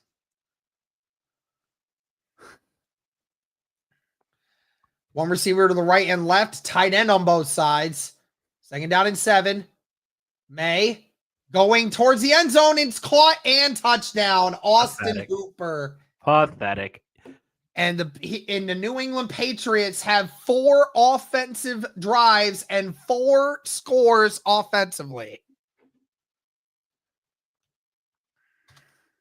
And they retake the lead on the Indianapolis Colts. Zaire Franklin on the coverage. Never once did Zaire Franklin look at the ball, Cody. It was always looking at Austin Hooper.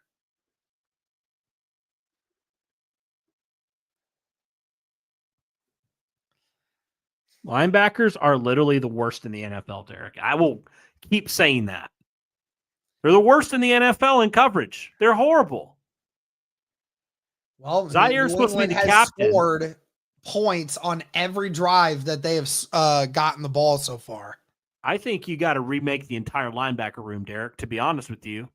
Maybe. They're all garbage. Every single one of them are garbage in coverage. Every single yeah. one. I mean, Jalen Carlisle is our best coverage linebacker, and he's a rookie. I wish we'd have kept Bobby Okereke, man. Yeah, I think a lot of people do. Why did we let Bobby go and keep the shell of Darius Leonard? Ugh. Never thought we'd be getting destroyed by one of the worst offenses in the NFL, Derek. Yeah, this is not a great New England offense, but they are moving down the field on Indy. I mean, right now, Cody, Indy has 111 yards of offense, and the New England Patriots have over 200. Wow. So to give you just an idea of the difference. Now, obviously, they've had one extra offensive drive than we have, but again, showing you that the Colts defense is not doing anything. Right. Tight end and linebacker, bro. We need help on it bad. Yeah, those had to be the top two, right? Which we never thought we'd say, especially for linebacker, but here we are. Maybe we can look at some point what the linebacker free agency room is going to look like. I feel like we could go for one of those. What do the linebackers do, Derek? Be honest with me. Well, they're not great at stopping the run. They can't tackle. They can't stay. EJ Speed has like one play every couple games where he tackles them behind the line. But they don't tackle. They don't cover. They get paid all this money. I don't know what they do.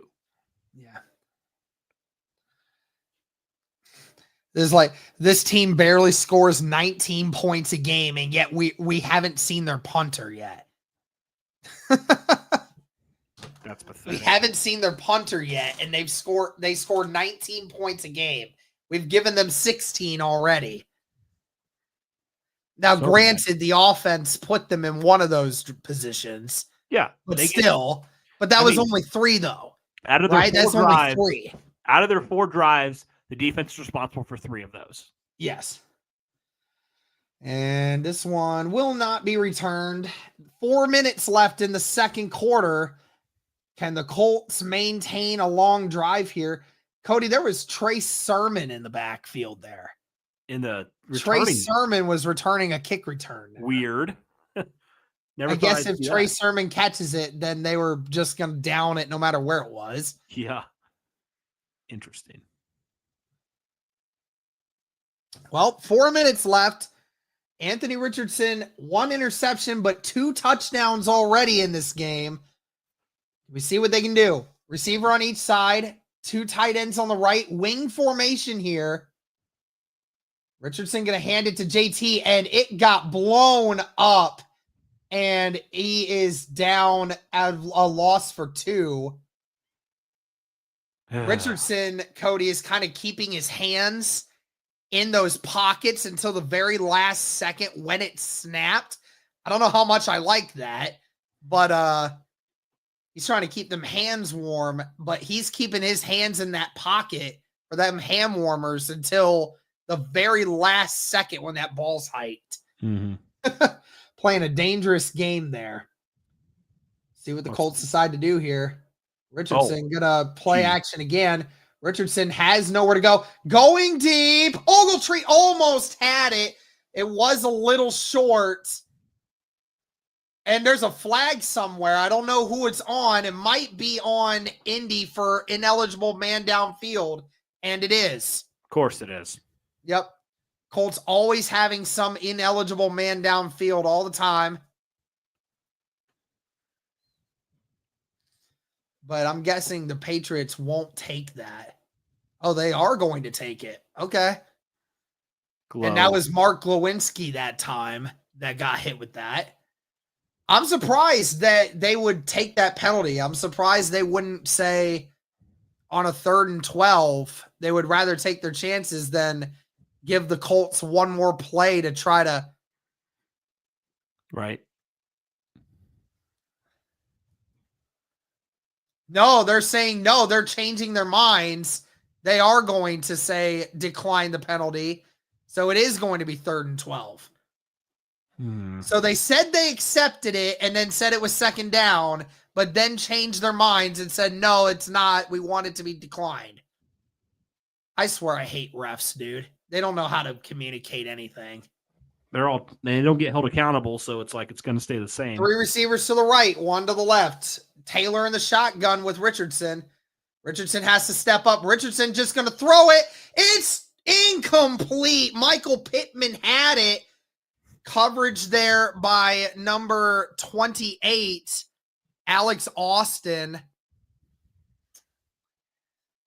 I want to see this because it looked like it hit Pittman in the hands. Pittman was open. It did hit Pittman in the hands, and Pittman dropped it. It wasn't a great throw. The ball was a little wobbly, but it hit Pittman right in the hands. Yeah. And Sanchez will have to punt. And it's going to be caught right around the 25. Makes the first guy miss, makes the second guy miss, makes the third guy miss, and brought down at the 42. This team tackles like a JV team, man. And the New England Patriots are now going to get the ball at the 42-yard line with just under 3 minutes left to go before the half.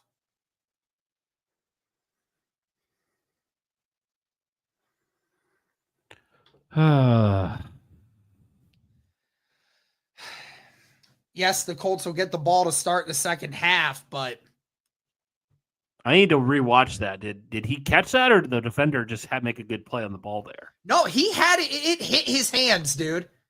Yes, the ball wasn't a spiral, but that ball hit his hands. That hit his hands. It was in the spot where Pittman was falling to the ground, and it hit him in the hands. He's got to catch it. One way or the other, you got to catch those.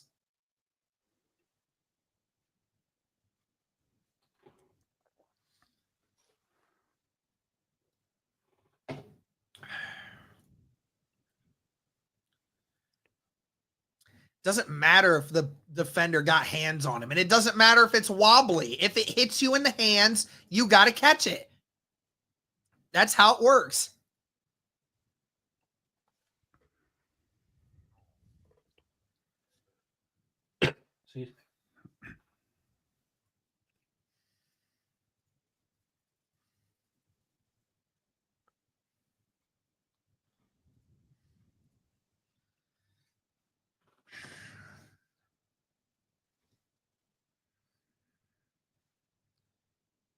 Jeez, Lad McConaughey has 8 catches for 105 yards in the first half. Dang.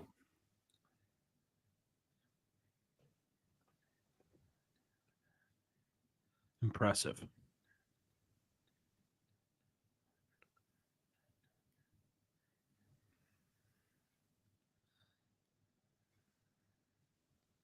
And I have him on one of my fantasy teams, so.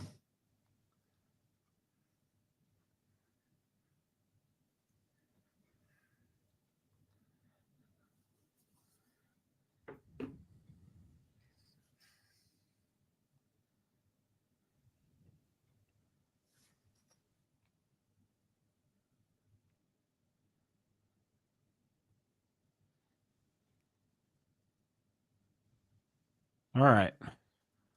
Here we go. 2:57 left in the second quarter. Patriots only need about 20 yards to be within field goal range here. Tight end on both sides. Receiver on both sides. May under center. Hooper's going to motion. And they're going to get an offsides on, I believe it was DeForest Buckner that jumped the snap a little too early.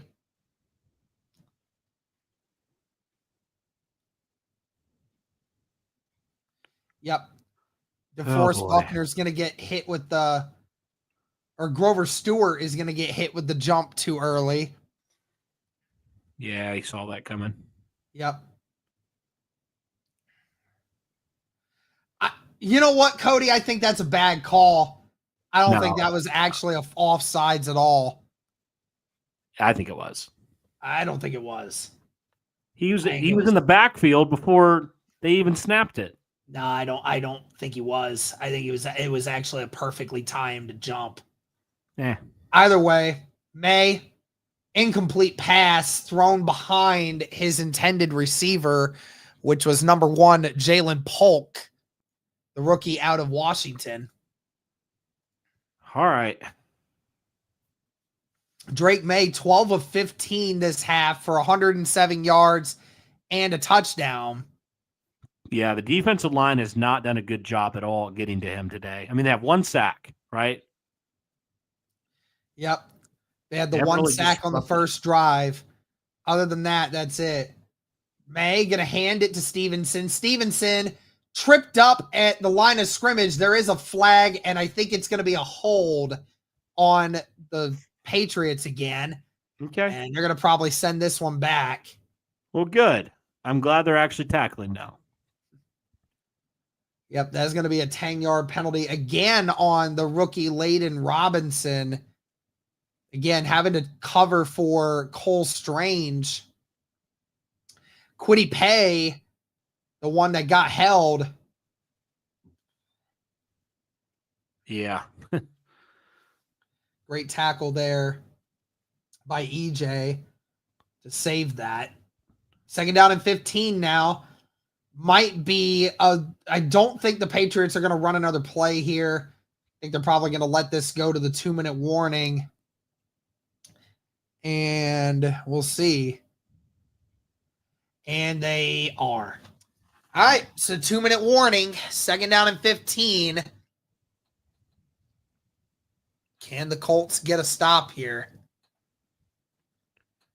I certainly If you hope can so. get a stop here, Cody, you can think about potentially getting one last drive here to try and take the lead back before half. Yeah.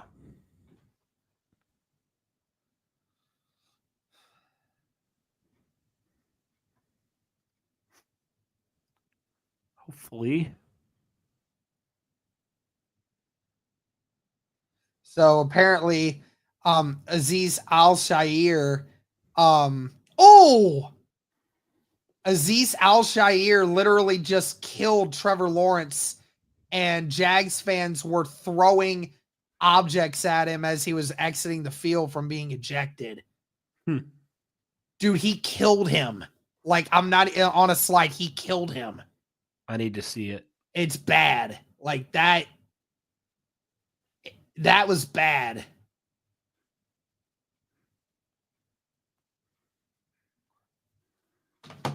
I want to see it.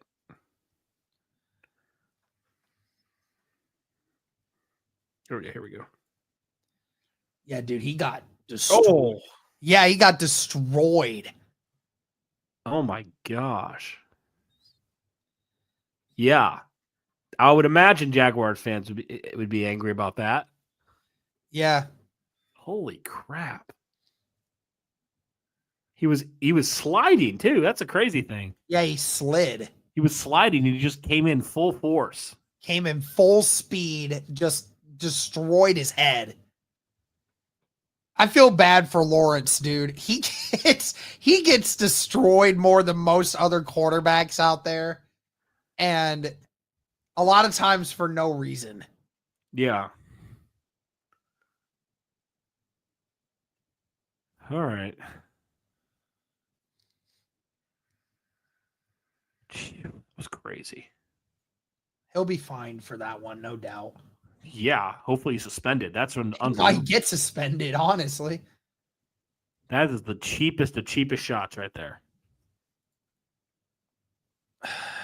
Shout out to the 765 people watching across all platforms right now.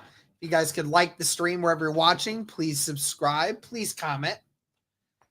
All right, well, 2nd down and 15. The Colts still have all 3 timeouts. If they can get a stop here, they can get the ball with 1:30 left and still have a timeout.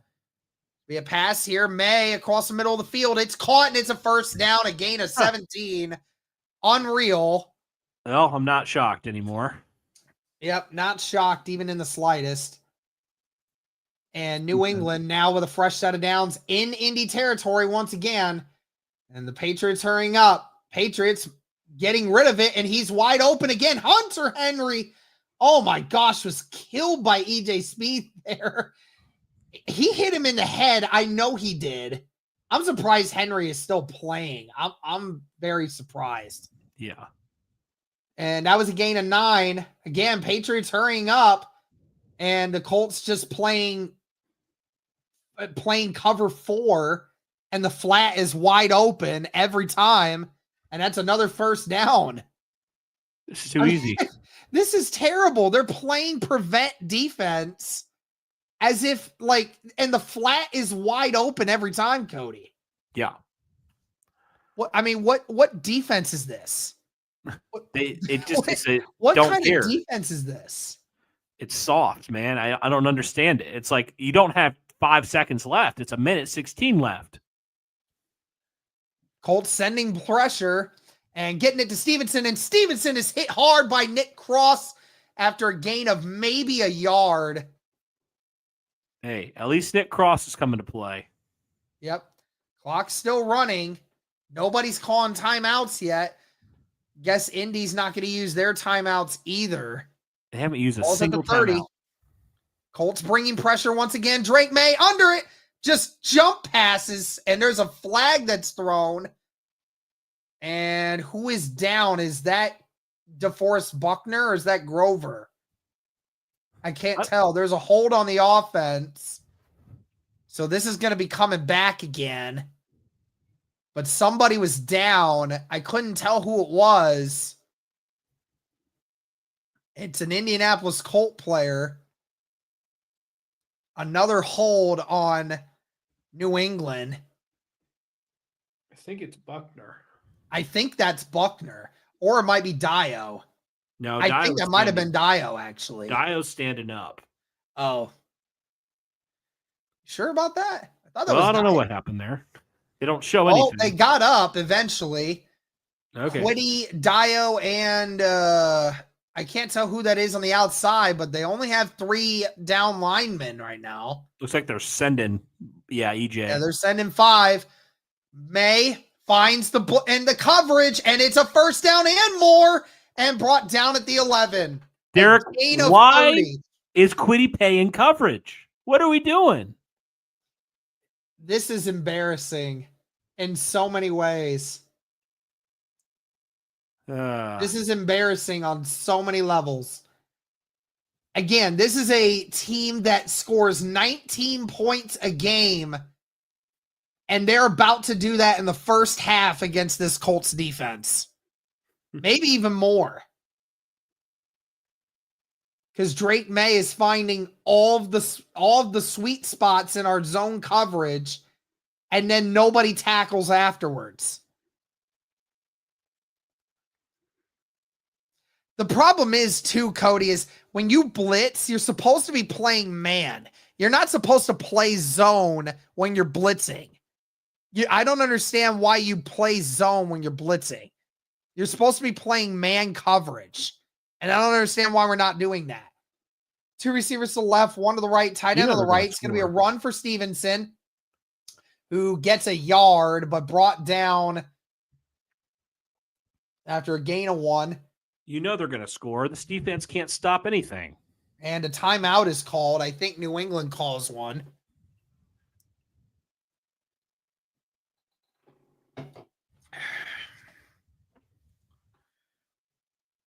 But either way, Indianapolis is about to probably be down, is going to be down going into halftime.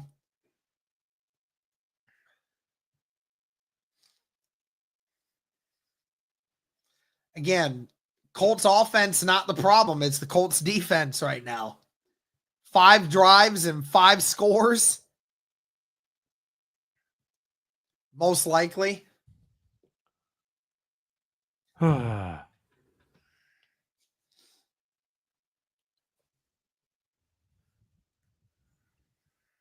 know they're going to score. Like I'm not even shocked if they score here. One receiver to the left, two to the right, tight end on the left. Ball is at the 10. Second down and 9.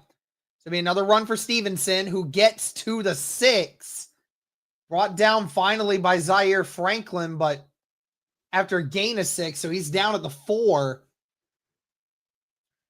Only need to get to the 1-yard line, but it is third down, and New England called their final timeout.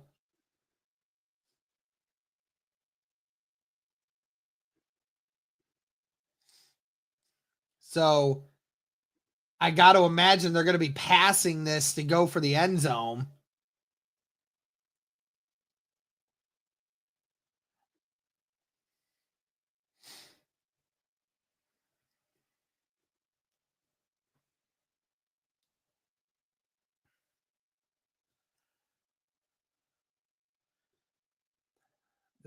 Kansas City Chiefs, the only team in the AFC to clinch a playoff spot already.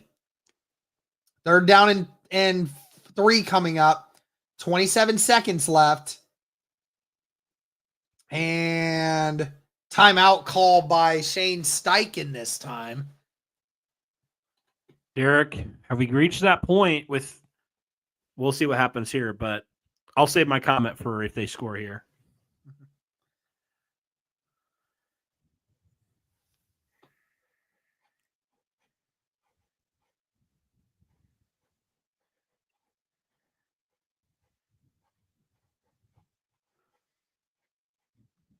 But Derek, so if they score here, I mean, is it an indication that players are just giving up? No, I just think that we with the have locker some room? players that are not playing up to standard and a defensive coordinator that doesn't know what he's doing. All That's right, here we true. go. Third down and 3. 3 receivers to the left, 2 to the right. Empty backfield for Drake May. He's got his running back, and no, he's going to be chased. He's got room, and there's a flag. He doesn't get the first down anyways. He lost 2, but there's another hold on New England. I'm guessing Shane is going to say decline. Yeah, we know it's a hold offensively, dingus. Just ask him if he wants to decline it or not. He just did this like 3-4 times in a row, and it's just like, dude, chill out. We know. just say whether it's accepted or declined. Steichen will decline it, so it'll be 4th down and 5, and New England is going to have to kick a field goal here, but the clock does stop because of the penalty.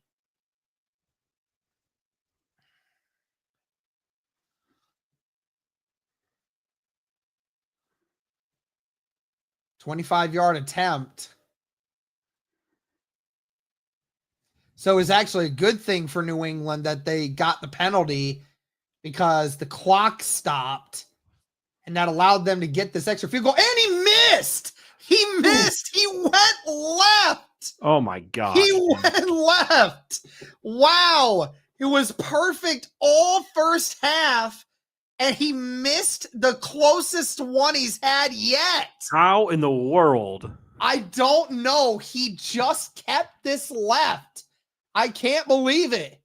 He is taking a book from our old nemesis, Rodrigo Shankenship. Wow. He actually looked at his holder. I wonder if there was something messed up there. Did they get a hand on that or something? I don't know. I don't think so. No, I think it might have just been messed up, but Richardson's going to kneel it, and they're going to go into halftime. Indy will receive the second half kickoff. But the Patriots lead the Colts going into the second half.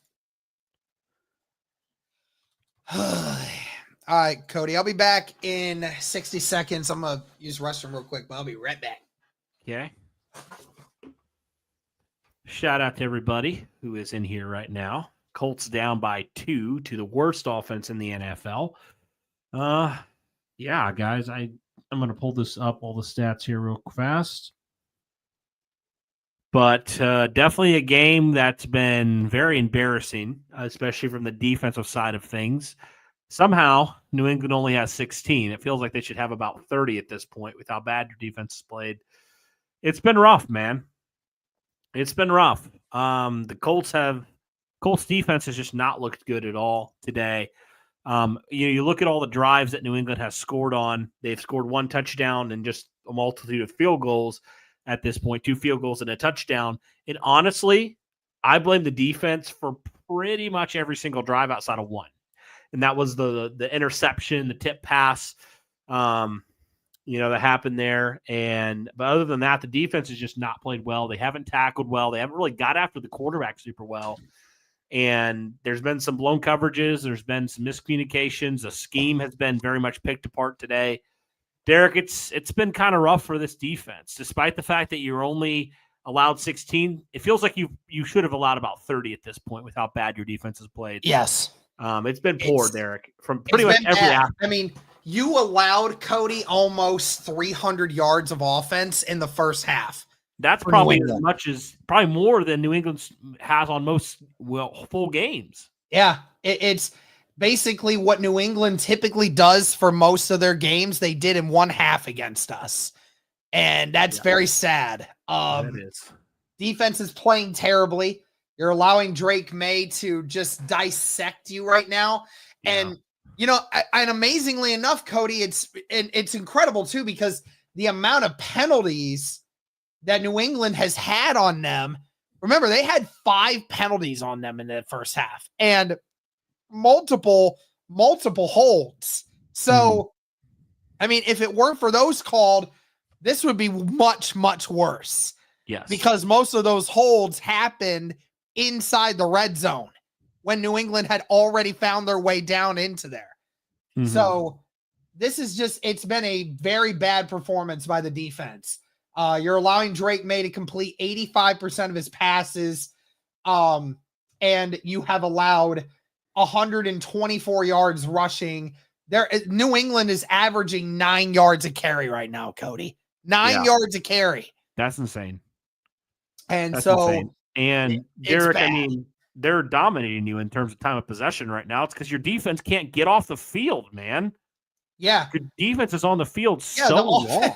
I mean, our offense hasn't really had many opportunities to do anything. Like somebody saying, oh, well, the offense hasn't looked that great either. Yeah, but like they scored 2 touchdowns. Like, shut up. Like, I mean, you scored a touchdown on your opening drive. You threw an interception.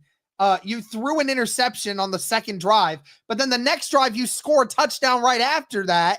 And you had an opportunity to go down the field there, but Michael Pittman dropped the pass that actually hit his hand. Derek, I will disagree with you on that. Yes, he should have caught that, but it was low. The defender was on him.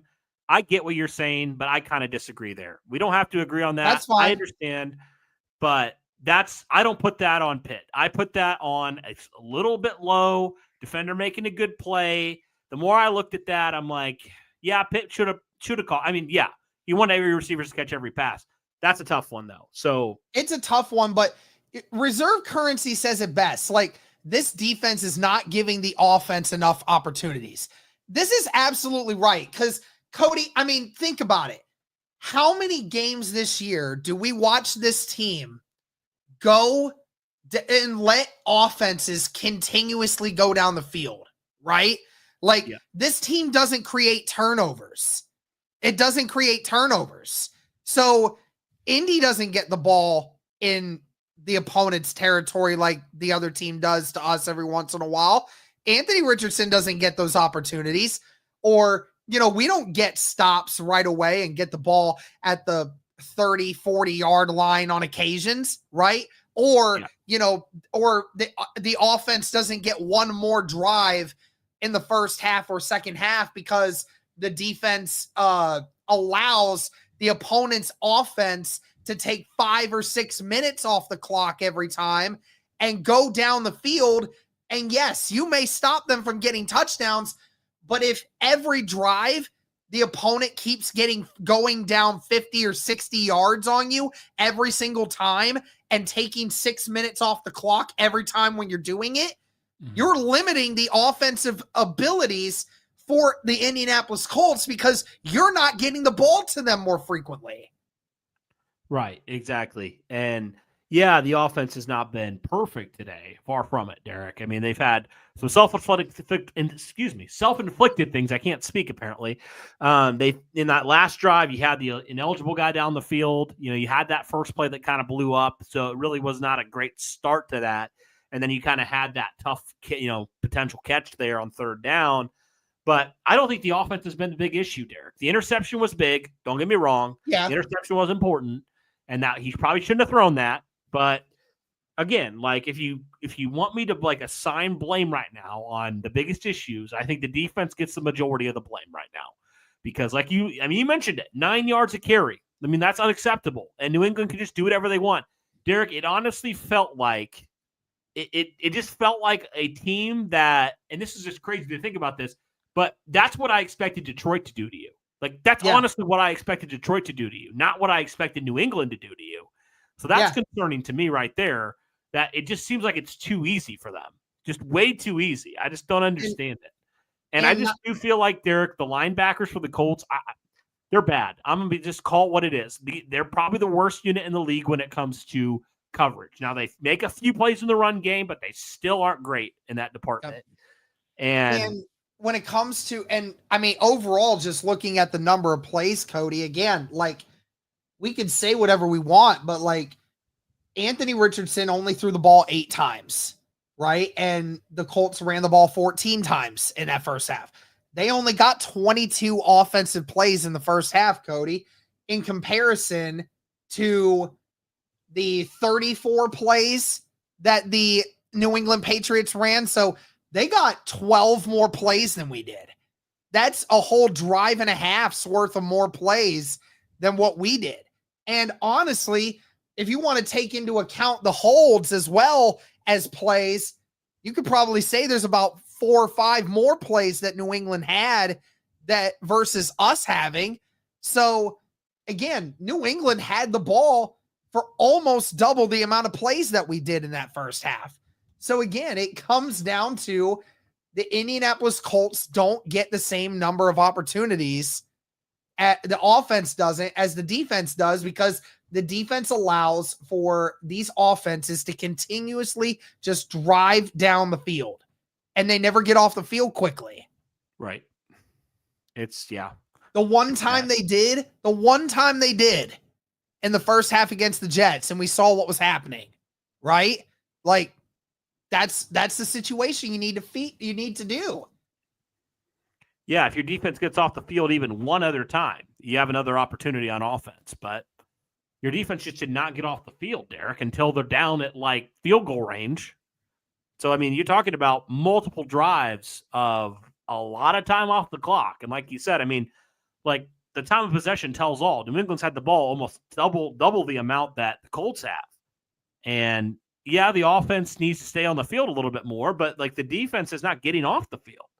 New England's just going right down the field every single time. And again, just to give you an idea of this, obviously Landon Oliver saying it best, this team can't play a complete game to save their lives. Always one side of the ball completely no-shows. There's always something. But Noah Compton said this. He says, Patriots are the 32nd ranked offense in the NFL in yardage, 280 yards per game, and 31st in scoring, 16 points per game. The Colts defense allowed 279 yards and 16 points in the first half. Yeah. But Cody, I'm interested to hear your thoughts on the offensive side of things. Obviously we can talk about this defense all day long, but what'd you think of the offense through the first half? Yeah, hot and cold for sure. That first drive was nearly flawless. Second drive, kind of got some, I believe it was just some issues with some penalties and stuff. I'm trying to remember that second drive. I don't know. No, why that second drive was when AR threw the pick. Yeah. You had that pick that just kind of cut that drive short. And then that third drive, you came back, you looked good. And then the fourth drive, I really think, Derek, that penalty on Glowinski kind of pushed you back to the point where it was hard to recover from that. I mean, it's hard to recover from those big penalties. And then, that tough thing. I don't think the offense has been the biggest issue, but they haven't been perfect. The offense, you look at the stats, there's nothing crazy right now. I mean, very rarely will it be, right? I mean, right. When you're on the field, not even half the amount of time as the other opposing team, of course you're going to have less yards. But I mean, AR's had a couple good, started out 3 for 3, and I think he's kind of cooled off since then. And, that interception. He started 4 of 5 and then didn't complete his last 3 catches.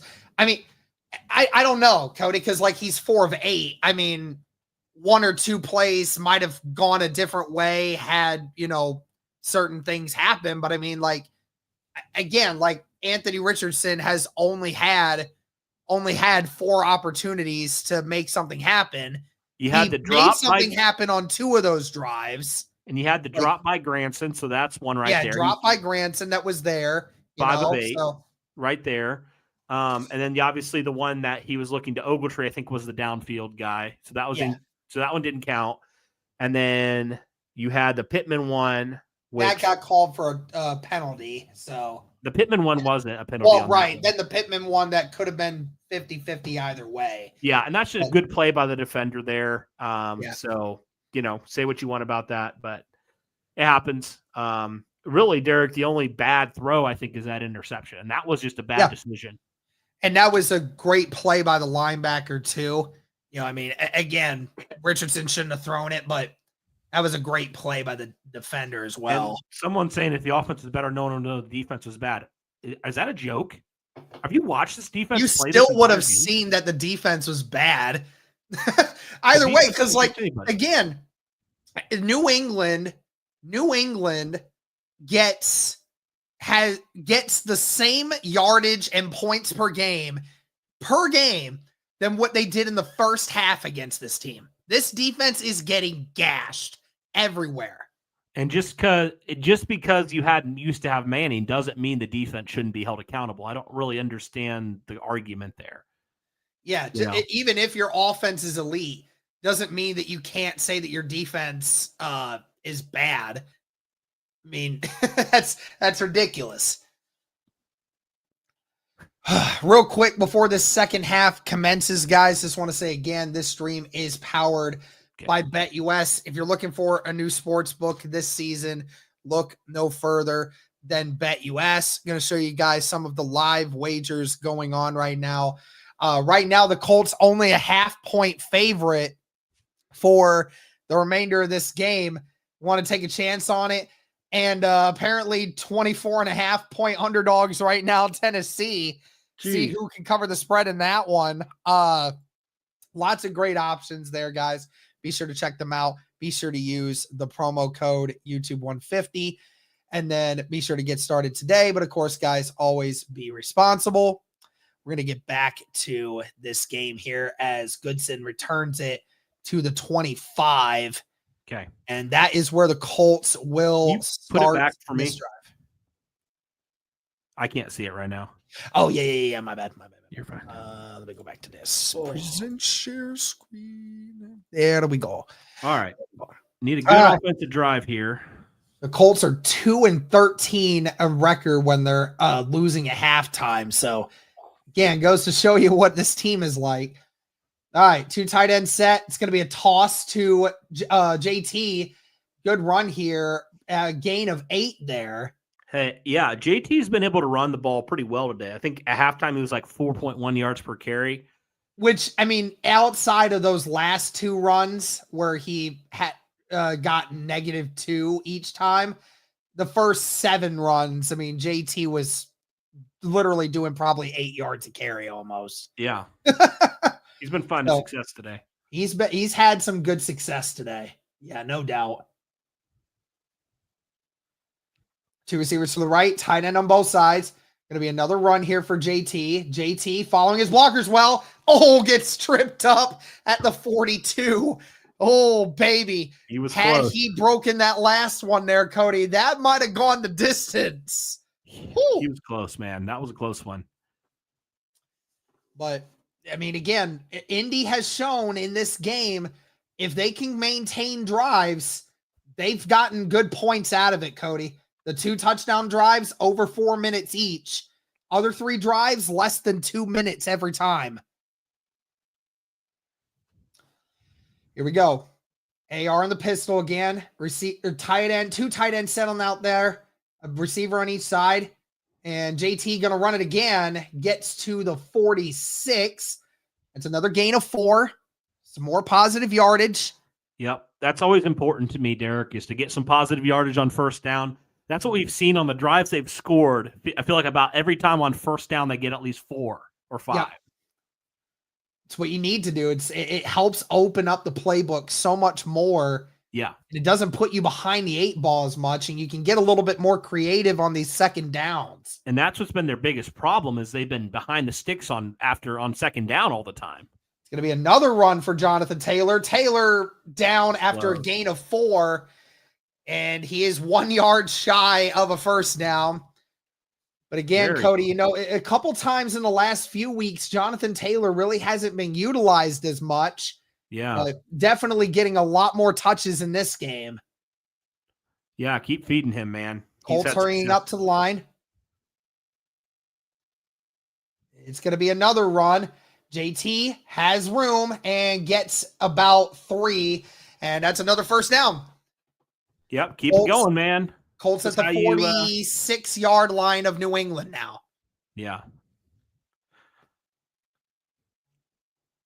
Current drive here, almost 3 minutes in to start this second half. Colts have been running the ball. JT looking a little, I don't know if it might just be the fact that it's cold and the amount of hits he's taking might be taking its toll on him right now. Yeah. 3 receivers to the right, 1 to the left. Sermon out there too. And it's going to be play action. Richardson stepping up into the pocket. Richardson just going to take it himself, and he is going to slide at the 35. That is 11, and that's a first down. Positive play there. AR looking downfield. And I like slid. that he kept his eyes downfield. And slid. Yeah, and he slid.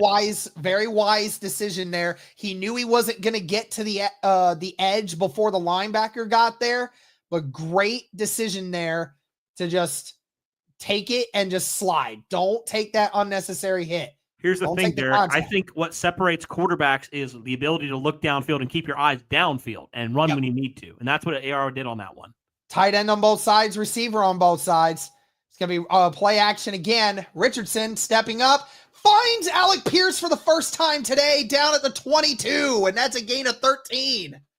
Yeah, nice job on that play action, man. And AR staying calm in the pocket and finding his guy when he rolled out there. Absolutely. The first time today we've seen Alec Pierce. And a great job there. They were trying to get it to Granson in the flat, but the defensive end blew that up. And great job there by Anthony Richardson. As you said, Cody, keeping those eyes down the field, not panicking, and seeing what's out there. So great job there. Drive continues. Ball to 22. Got to hurry up and hike it. Okay, did get it off. JT with the handoff this time. JT bounces to the outside, gets to the 19 before being brought down. So that's a gain of 3. That looked like it could have been a negative play there. Good job by JT cutting it back and getting some positive yardage there. I'm glad he decided to bounce it outside at the last second. Yeah. As Alec Pierce comes off the field. Cody, this is the first 5-minute drive that the Colts have had all game. I love it, man. When you're able to run the ball, it does wonders for you. 1 receiver on each side, 2 tight ends on the right. Ball to 19. Be a handoff to JT once again. JT gets inside and down to the 10. First down once again for Jonathan Taylor. A little bit of extracurriculars at the end of that there. Man, the offensive line, if they're moving people, man. They're moving people, man. Well, there's a Finally. little bit of extracurriculars going on right here. Some of these offensive linemen and pitmen getting involved. It's the kind of energy you want from this unit. A unit That's that got crazy bullied stat. last week. You want to Crazy see some stat. aggressiveness. Jonathan Taylor has the most yardage in January and December in NFL history. JT with the handoff and breaks the first tackle. Ball was at the 11. It looks like he's going to get to at least the 8-yard line. So again, another positive gain there. Was only going to get one, but broke the initial tackle and got a few more. That's one of the great things about Jonathan Taylor, Cody. When he gets a full head of steam, he's very hard to bring down. Absolutely. One of the hardest. Here we go. Ball at or in between the 7 and 8 yard line. 2 receivers to the right, 1 to the left. Tight end on the left. Ogletree's going to motion inward again. It's going to be another run for Jonathan Taylor. Taylor busted to the outside, but he's not going to get anywhere. No, he should have cut Through it the back line in. of scrimmage, and that's it. Should have cut it back in there. Yeah, he probably could have, but I thought he had that outside edge if he would have just committed to it. But, yeah, darn. I don't think he ever got his arm out either to try to stiff arm, but all right, 3rd down and 7. Going for the end zone here. Good play here. You can still get a first down. This will be the 13th play of this drive, Cody. 7:40 left in the third. Richardson back. Richardson looking to the end zone. Almost caught by Adonai Mitchell. I don't know why there wasn't a flag. The corner never looked back. But that is an incomplete pass, and the Colts are going to have to kick a field goal here. He tried to go to Adonai. Great coverage by the corner. Just never fell for the Adonai Mitchell. Dude, I don't know how that wasn't pass interference. He never looked back. He never looked for the ball. Pretty dumb. Well, 13-play drive comes to an end here. And Matt Gay's kick is up and good. So the Colts do get points to start the second half. 17-16 Indianapolis. I don't know how to feel about this defense, dude. Yep, for real. Yeah, that was pretty suspect right there. Yeah, I don't know how that wasn't. Again, you need to look back at the ball. If you're just going to play the receiver just face to face like this, that's pass interference. If there's any contact at all, that's what it should be. Don't worry, Jonathan Bradley Taylor will up stop to zone again. Yeah, probably true. Jonathan Taylor up to 81 yards now, Derek, after that 40-plus yard drive right there. Dang, Derek. If JT would have just followed his blockers there and cut it inside instead of trying to take it out, you might have had another first down there. Yeah.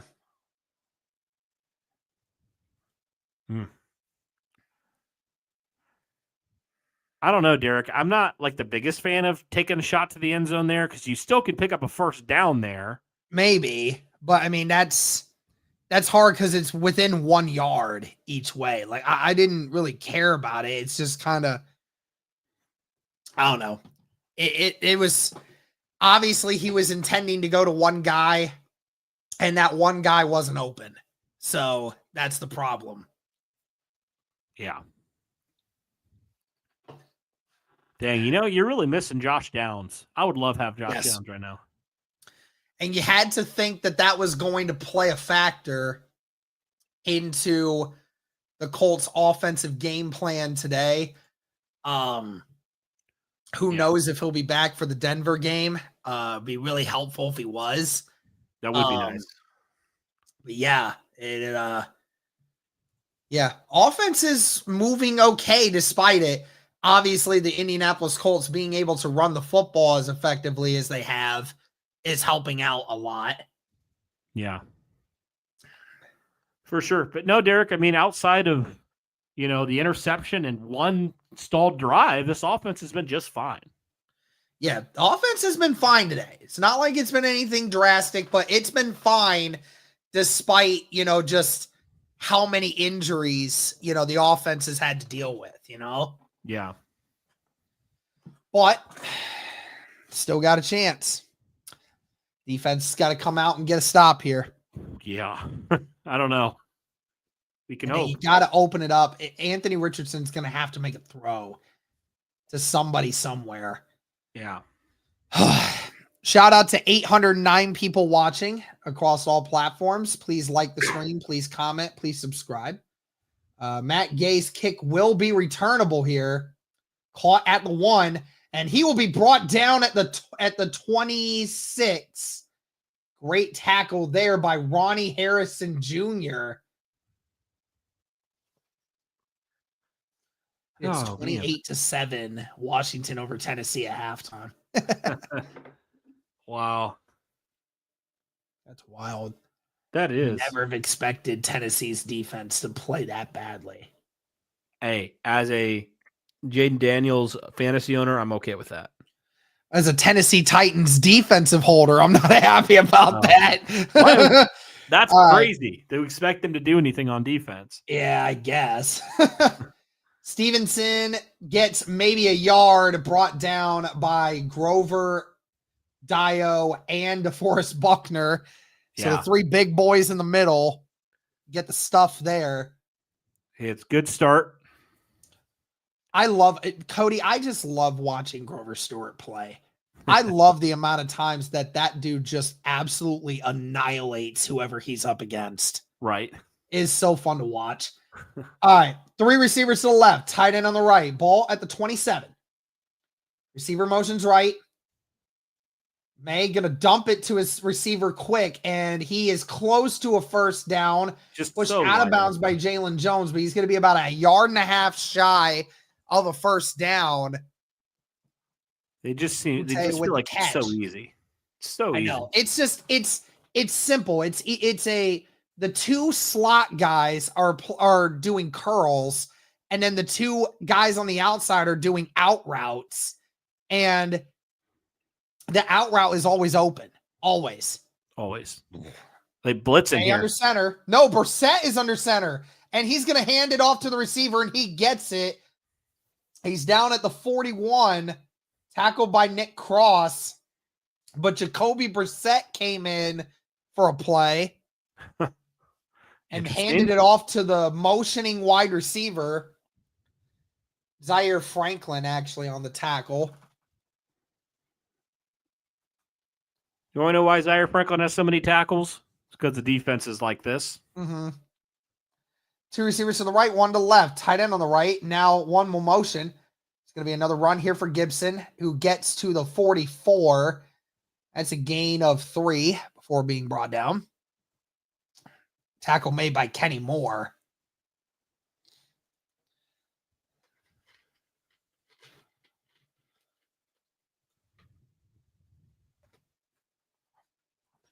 $5:15 left in the third quarter.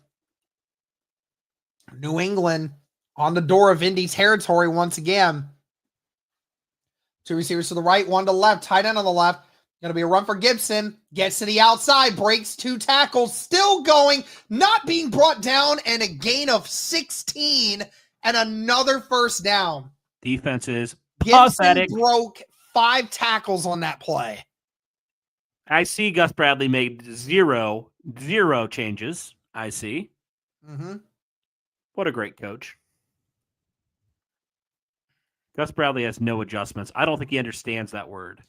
Speed didn't make the tackle. Jones didn't make the tackle. Raekwon Davis didn't make the tackle. Kenny Moore finally just had to bring him down. Yeah. I'm all out on EJ Speed, Derek. Yeah. Kwity Paye chasing. Drake May gets to the outside. Grant Stewart pushes him out of bounds after a gain of 4, maybe 5, depending on where they spot him. I guess, never mind. I'll stop what I'm saying. I was going to say something about Quiddy pace training, how you're supposed to be faster, but never mind. I don't think he's going to be that much faster than, I know he's literally 40 or 50 pounds heavier than Drake May. Drake May can run it. I was just joking. Mhm. Drake May can run it. He's got wheels. 2 receivers to the right, 1 to the left. Tight end on the left. Ball's at the 36.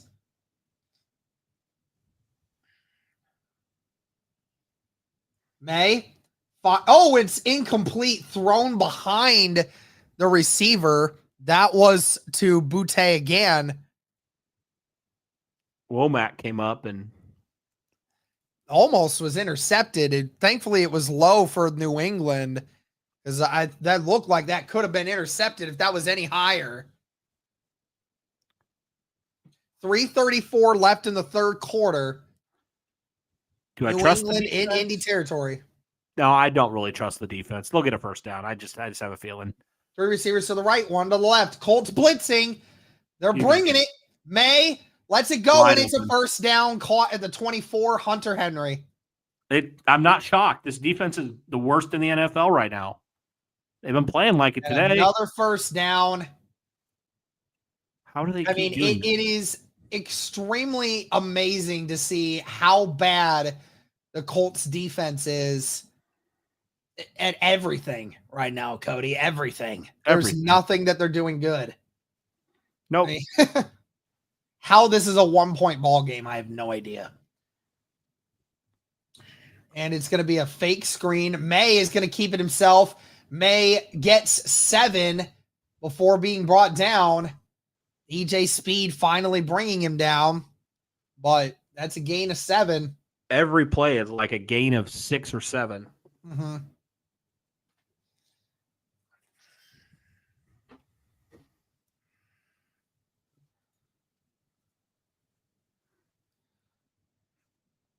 Second down and 3.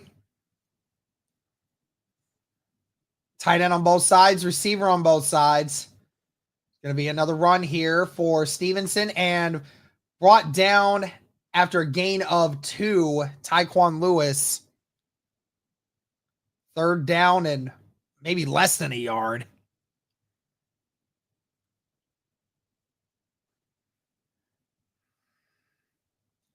Two minutes left.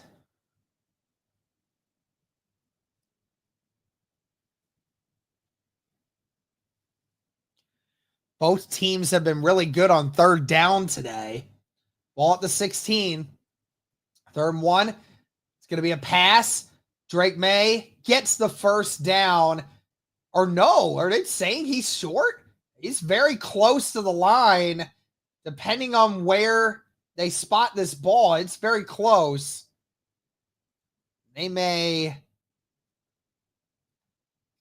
depending on where they say he started the slide, it looked like he got it, but the line judge said he didn't.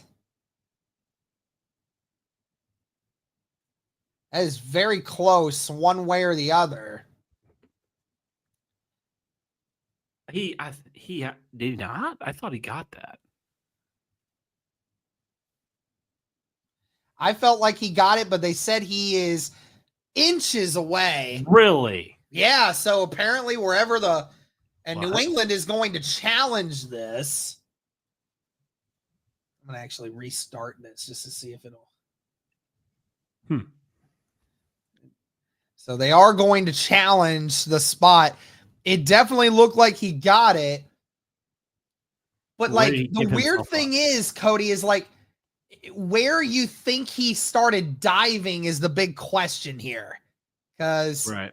the official might be right on where he thought the initial dive was happening. So it's close. Yeah.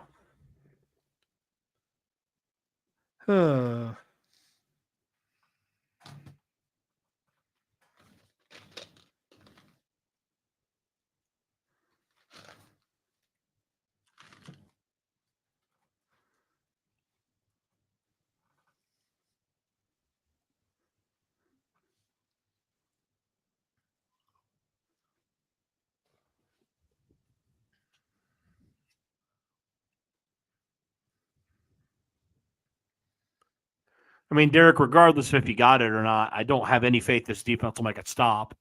Yeah. I hate to say that, but this defense couldn't stop. I don't think this defense could stop half the teams in college football, Derek, with how bad they're playing today. Yeah, they're playing really bad right now. It's rough, man. Got a rough go of it right now. Real talk, though, what the heck has happened to freaking CJ Stroud, dude? And the Texans, they cannot score. Yeah, so let's look at some scores around the league here real quick. As we're about to get back into game time here. Texans and Jags tied at 6 apiece in the third quarter. Chargers leading the Falcons 17-10. Jets leading the Seahawks 21-16. Commanders leading the Titans 28-7. The Steelers leading the Bengals 27-21. And the Cardinals leading the Vikings 12-6. So a lot of upsets going on right now across the league. How was your Thanksgiving, Cody? Do pretty good? Yeah, my Thanksgiving was good. Went up to her family's this time, and nice. Yeah, I got to do good. Thanksgiving with both my family and Zoe's family, so got to take care of a bunch of different things there. So yeah, the problem with ours is both of our families start on the same time on Thanksgiving, so we can't make it to both. Thankfully for ours, they started on different times. So call was overturned. They are giving New England the first down. Ball starting at the 14. Stevenson breaks through, gets to the 8. Boy, they just continue to run it well. Yep, it's really bad, dude. I mean, the linebackers are not filling in the right spots. I don't get it, dude. Like the linebackers are never in the right spot. Never. Because they overload on the one side, but Stevenson always has a cutback lane every time. The weak side linebacker isn't helping. And it's intercepted by Julian Blackmon. Blackmon picks it off down at the 17. Wait. Unbelievable. What just the ball happened? hit Hunter Henry in the hands, and Henry couldn't corral it, and Julian Blackmon caught the bobble. I got to see that again. No way. At the goal line too, Cody. Wow. This ball was right at the 1 yard line. Zaire knocked it out of his hands, and Julian Blackmon was in the right place at the right time. Wow. That is incredible. I can't believe that was just a crazy bounce, dude. Wow. That was lucky as crap, dude. That is lucky. Whoo! Whew, I'll take that, though. I'll take it, Woo! yeah. For as bad as our defense has been, I'll take every one of those we can get. Good grief. Now, can the offense please take advantage of this? Man, we got lucky. Wasn't a bad throw at all. Just Hunter didn't have it secured, and Zaire kind of knocked it out at the last second. Yeah. That's the kind of crap you never see in Madden. You'll never see that happen, ever. That's where you need like the randomness factor coming in. Hey, we get random sometimes happens. So, oh, man. Good job by JB. Heads up play by him. Yeah. Wow. Whew, boy. And a good thing is you're not down at like the 2, you know? Yeah, you're down at like the 17, so there's a little bit of space there that Indy doesn't have to worry about the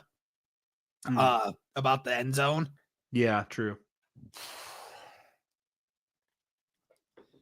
All right. Let's see what the Colts got. You'd imagine the Colts would try to do what they did last drive, Derek, and just run it down the throat of New England.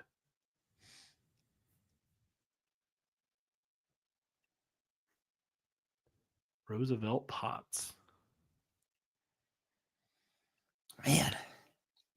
Hey, it's nice to see an opposing team have a receiver that drops a pass and it results in something good for us. Yeah. Facts, dude. For real. It's refreshing. It's about time. Yeah, about time we get one of those. All right, here we go. All right. Colts offense at the 17. Need a big drive Receiver on here. each side, 2 tight ends on each side. Richardson under center, going to hand it to JT. JT gets to the 20, maybe the 21, but a gain of at least 3. Yeah, I mean, great job by Zaire to get a hand in there.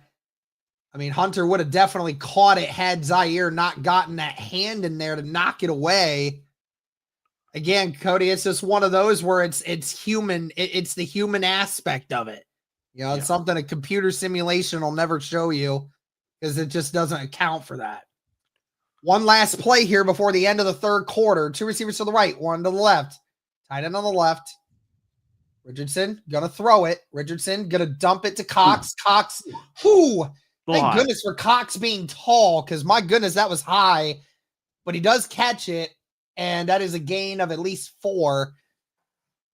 So it'll be 3rd down and short coming up as we end the third quarter. The Colts are hanging on. Can they do it for one more quarter? All right. That's crazy, though, that was only 2 drives, Derek, the entire quarter. Yeah, we had ours because ours went for 6 minutes and theirs went for 8 minutes. Wow. That's wild, dude. That is. We're in the 4th quarter now, Cody, and this game has only been going on for 2 hours. Man, I tell you, man, we are getting we're still getting pretty outpaced by New England. I mean, New England has had the ball for 26 minutes. We've had it for 18, almost 19. Yeah, so they've had the ball for 9 more minutes than we've had. Pretty much. Probably again, that has virtually nothing to do with our offense. Like, yeah, our offense has had like 2 drives where it didn't look good, obviously. But then again, New England, they've marched down the field on every drive they've had. Every single one. It's about a little over 8 minutes, the difference right now. Not quite 9, because they're like 26:04. We're at 18:56. So basically 19 to 26. So about 8, give or take. Still, though, we need a big drive here. We need a long 8-9 minute drive here, Derek. Looks like Houston just scored a touchdown to take the lead on the Jags. Who scored? Joe Mixon. Of course he did. Good for me. I have Joe Mixon. Getting Joe Mixon has been so good for me. I know. I mean, it has been so good for me. I'm torn because I'm playing against AR and I want him to do well. Yeah, that's the one thing I hate about fantasy is, you know, you got to put your feelings aside. I know. For things, and you have to kind of put players who you think are the best option. Yeah. By the way, everybody, be sure to smash that like button, hit subscribe, turn on the notification bell. Derek, I haven't checked in a minute where we are in subscribers. I'll take a look. I don't know if we really gained many today. Not a ton, but we're at 19,560. Okay. So couple new subscribers today. Appreciate everybody that has. Yeah. Again, Cody, so New England has had double the yardage that Indy's had. 3rd down and 2. Richardson going to dump it to Ogletree, and Ogletree with a 1st down, pushed out of bounds at the 37. There's a flag on the play, and it's going to come back. Always something stupid. It's going to come back. What is it? It's probably an ineligible man downfield. Pass interference on the offense. Never mind. Every time. How in the world that even happens? That is Pittman saying that's BS. But let's see. Because again, Pittman is nowhere near where this play even happens. What? How? How is that pass interference? He didn't even touch him.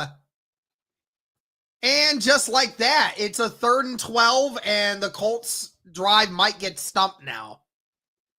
That is ridiculous. It's always something, huh? 3rd down and 12.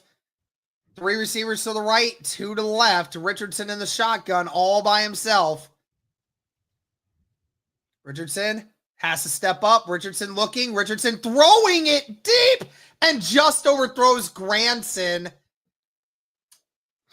Granson wide open down there. Well, I mean, he was open. He had to step on the guy, but Richardson didn't set up. Should have just ran that, man. Probably should have. I'm not sure why he tried to launch that down the field like that. I'd have been fine with it. He just needed to he needed to turn his body and step with his front foot up because he threw it out of bounds because he didn't have the correct angle on that. Yep. And just like that, another penalty, and that stumps a drive. And now New England's going to get great field position, and he is brought down at the 46. New England gets great field position to start this drive now. And the offense, not again. Derek, this team has to be, if not the worst, one of the worst teams in the NFL in complimentary football. Like, every time the offense does something well, the defense can't tackle you or me. Every time the defense gets a turnover, the offense implodes. It's crazy. Yeah. Again, that was a bad call on Pitt, but it's just so frustrating. It was a bad call on Pitt. I mean, it just seems like it's every time, though, this whole year.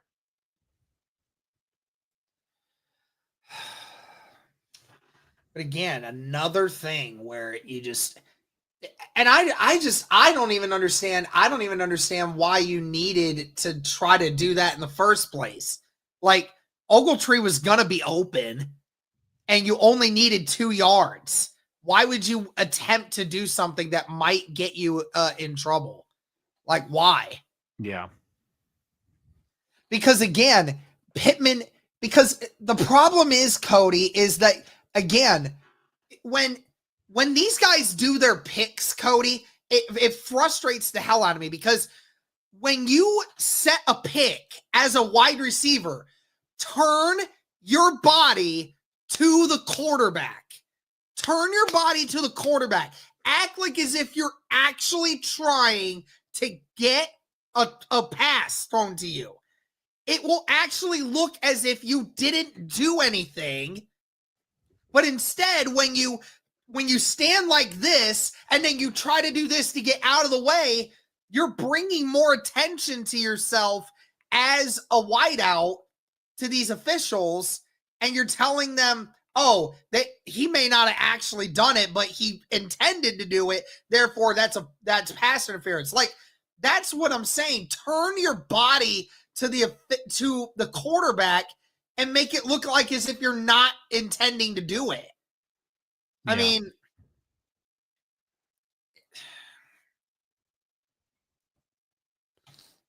or, you could have just ran it there. I don't know what else Pittman should have done, though, to be honest. Like, he avoided it. I know. And again, it's another one of those things where refs screw a team over because there's no accountability for anything. There's a terrible call. It shouldn't have been called. Pittman literally didn't even touch the guy. Like, they need to, like, seriously, you know how you fine players for doing stupid stuff? Refs need to be fined. Yes, do something. They do. They don't get anything. So maybe so they won't call some of the calls that need to be happening. That's a gain of 4 for the wide receiver.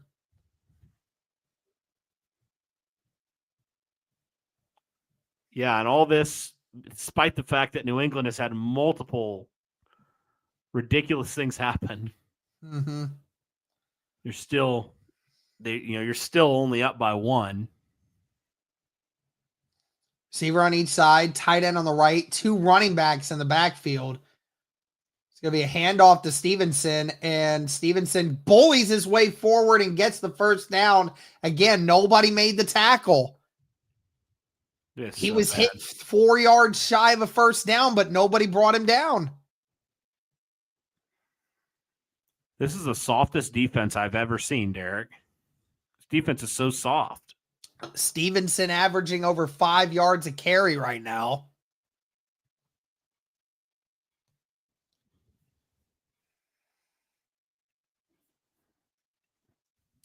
Another run here for Stevenson.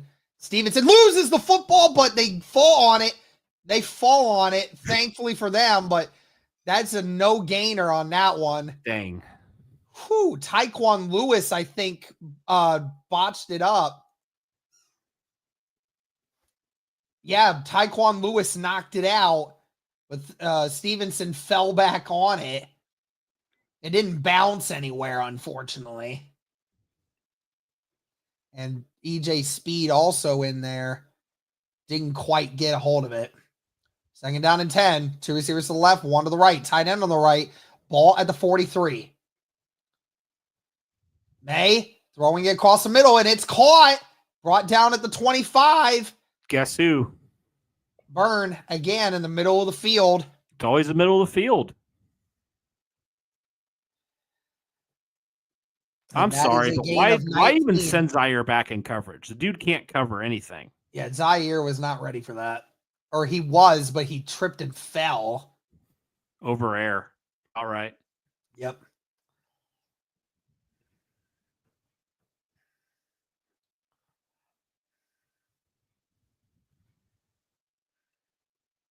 First down and 10 for New England.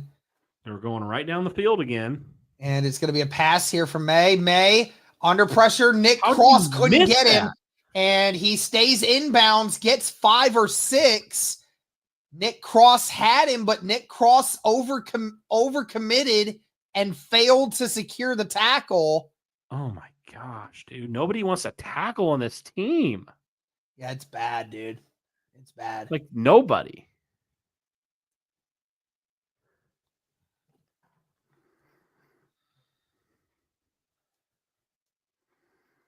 Yay, TJ Hawkinson with a touchdown. I needed that. Ball at the 19, 2nd down and 4. It's going to be another run here for Stevenson, who gets brought down after a gain of about 1. So ball be at the 18. 10:50 left. So again, Cody, a lot of time left in this 4th quarter. Mm-hmm.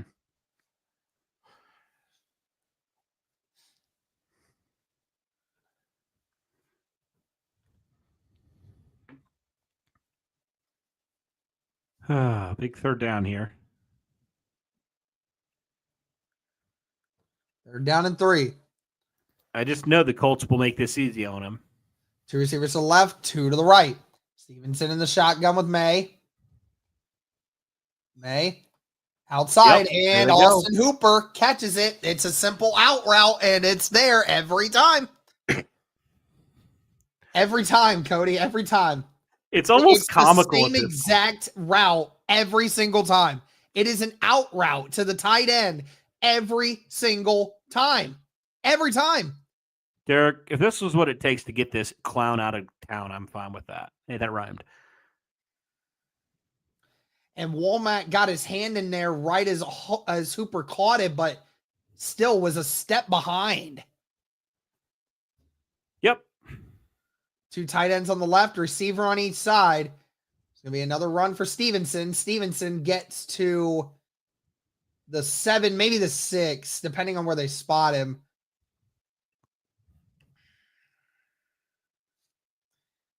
Second down and 5 at the 6-yard line.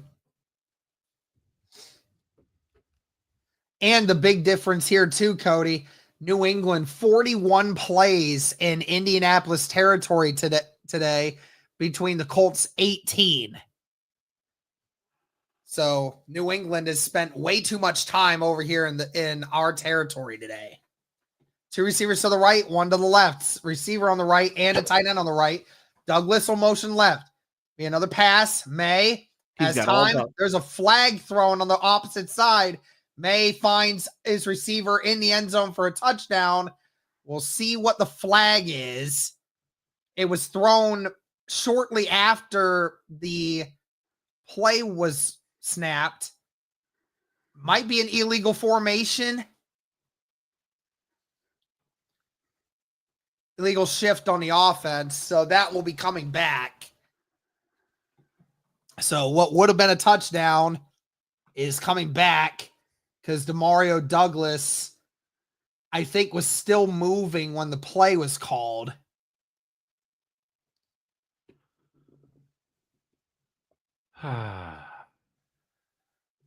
Douglas would have been wide open there too had May actually thrown it. He was wide open. I have no idea what Nick Cross has been doing in this game. 2nd down and 10. Ball at the 11. 2 receivers to the right, 1 to the left. Tight end on the left. There'll be another run for Gibson this time. Gibson breaks the tackles, and he was stopped at the line of scrimmage, and nobody tackled him, and New England just walks in. I mean, unbelievable.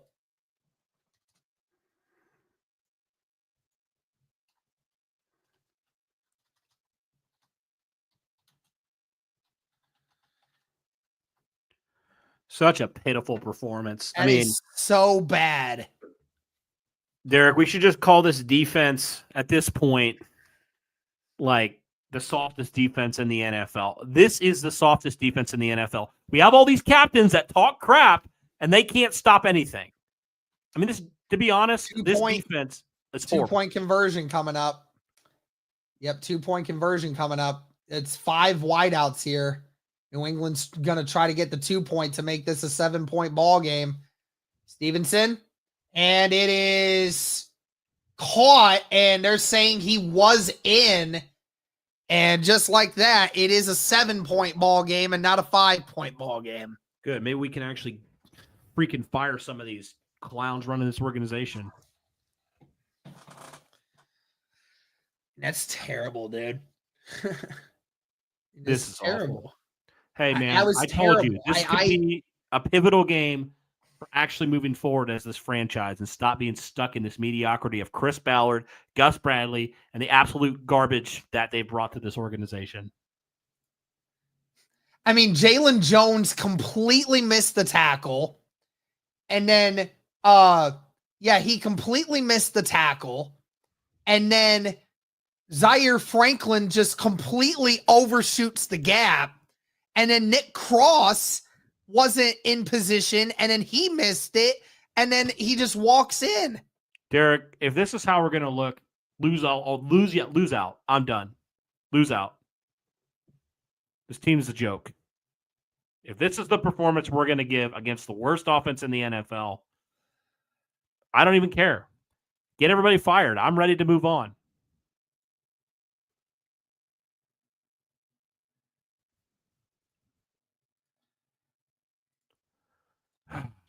I don't even like the New England Patriots today, Cody, have failed to score on 2 drives. So I don't know how many drives they've actually had.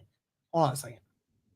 So New England has had, hold on, I want to find it. Where is it? It normally shows me.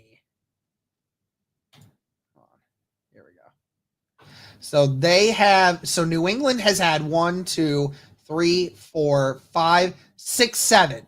So they have had 7 drives today, Cody. And on 5 of them have scored.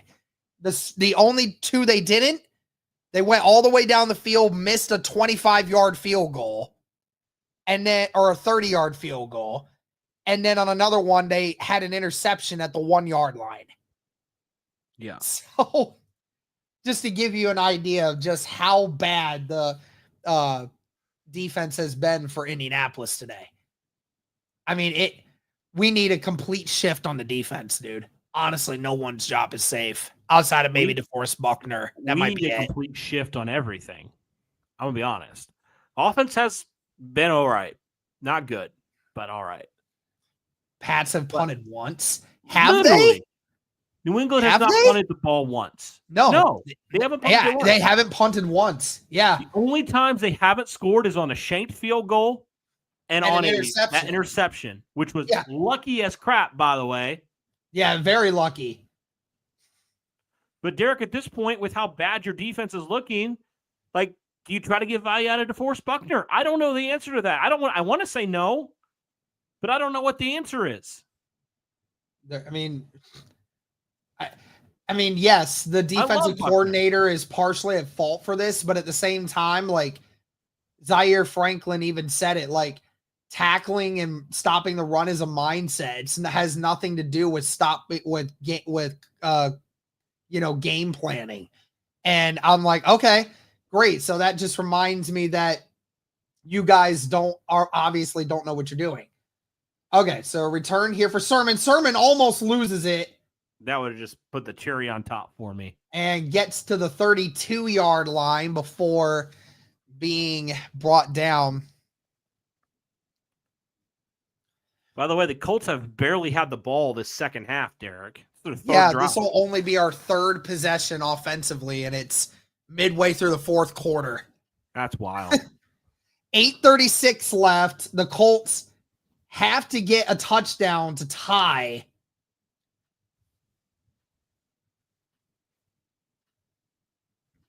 Two receivers to the right, one to the left. Tight end on the right. It's going to be a run here for JT. JT marches forward, gets 3 before being brought down.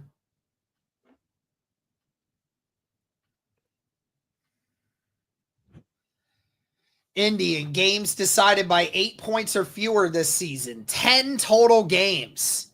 So wow. 10 of our 13 games so far, and not including this one. So 10 of our 12 have been decided by 1 score or less. And we are 5-5 in those games. Man. And so that means the 2 games in which we haven't, that means, we means that we're obviously losing whenever the game is not within 1 score. Derek, the New England Patriots have run for 201 yards on you today. How many? 201. I mean, that might be the worst, Cody, since Green Bay.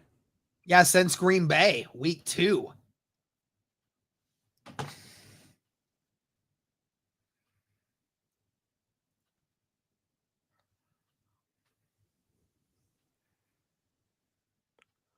This defense had like a couple weeks where they looked all right, and then they just reverted back.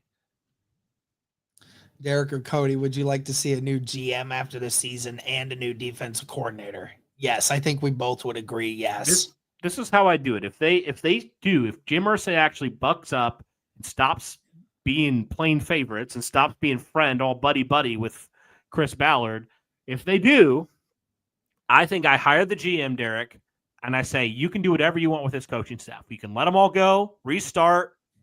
I'll let you do whatever you want to do with them. Yeah. No, honestly, I'd give him full control. I'm not going to try to force another Chuck Pagano on him. Not that whole situation. I'm not going to do that.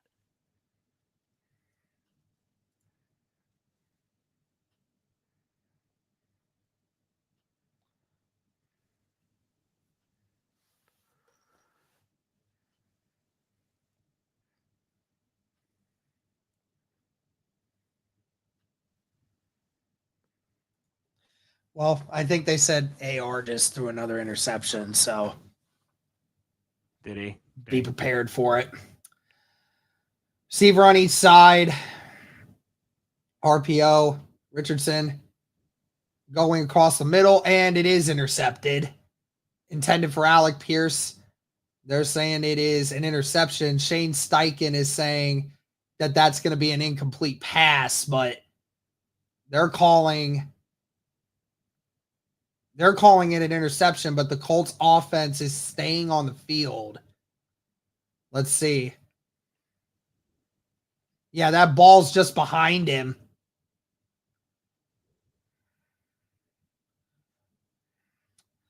I don't know. That's close. I mean, that is close. I think he got that one. He didn't go all the way through the catch with the ball, though.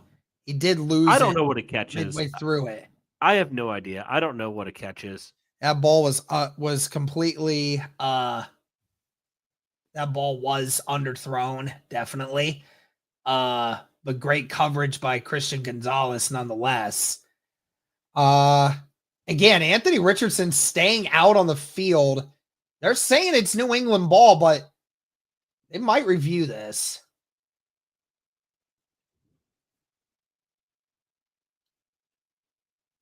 I don't know. Because he comes down with it, but then he loses it midway through the catch process, Cody. He loses it midway through rolling onto the ground.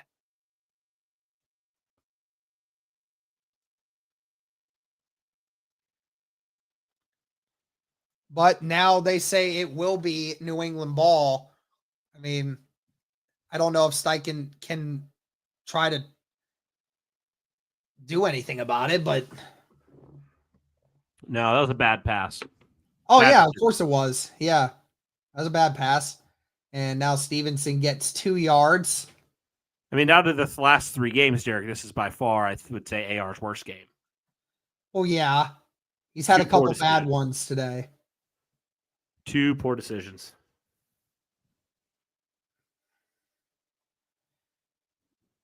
Again, still trying to make him throw 20 plus yards down the field all the time.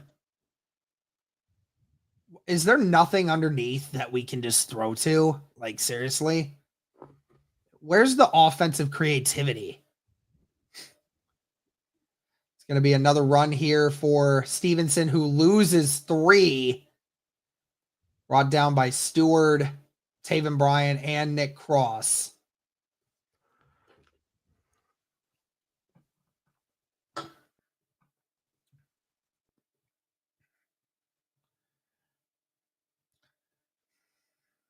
Christian Gonzalez getting checked out by the medical staff over there.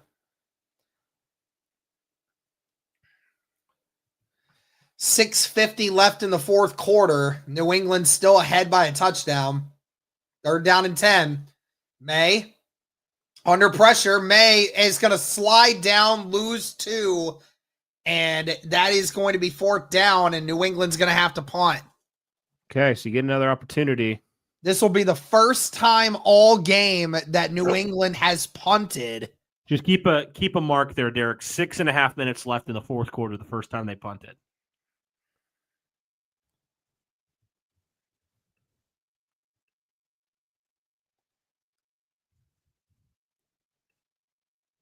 Latu almost got there.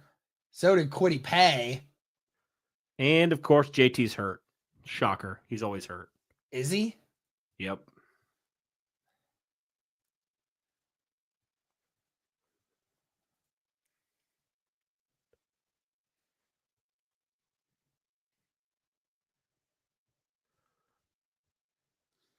All right. New England will punt it. The Colts will get one more chance here. And it's caught at the 17. Anthony Gould finally brought down at around the 18-19. Gould is still going. Doesn't think he was actually down. But it does look like he will be. Anthony Richardson, one more opportunity here. And Derek, I mean, I think it's fair to say, like, this drive is critical. This could be the season right here. Yep.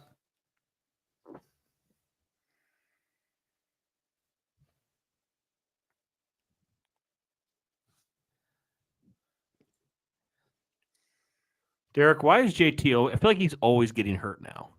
Yeah, I agree. Like if they do blow it up, which I don't know if they will, but if they did, I mean, who is safe in your opinion? if they lose this game, they suck the rest of the season. Nothing's gonna change. I refuse to believe anything will change. I don't think anything will. You don't think? I don't think so. No. I mean, barring just, I mean, this is a bad performance right now. Yeah. If they go and lose to like New York and some of these other teams, I don't know, Derek.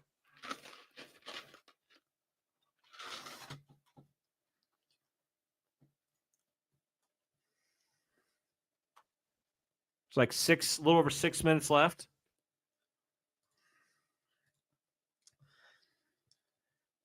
Drake May has thrown double the amount of passes as Anthony Richardson, and yet has less incompletions than he does. He's had 2 poor decisions all day, and they've both been interceptions, unfortunately. Yep.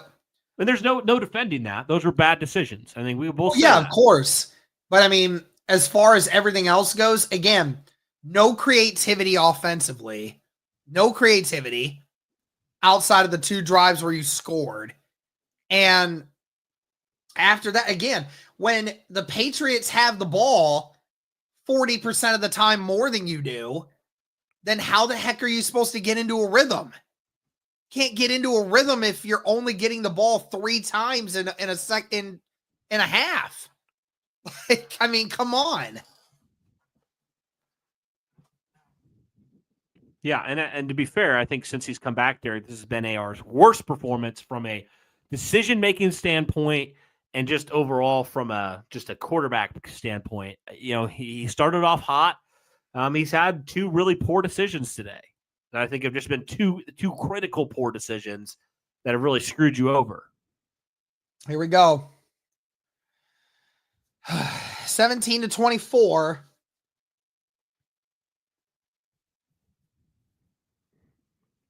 Five and a half minutes. Anthony Richardson dumps it to Michael Pittman, who battles his way forward for a gain of 9. Okay. Good start. Why can't we do more of that, dude? Why can't we do more of that? Like, just that. Get it out of his hand in literally a second. Like, come on. 2nd down and 1. Again, the Colts have all 3 timeouts, so don't need to hurry. 2 receivers to the right, 1 to the left. Tight end on the right.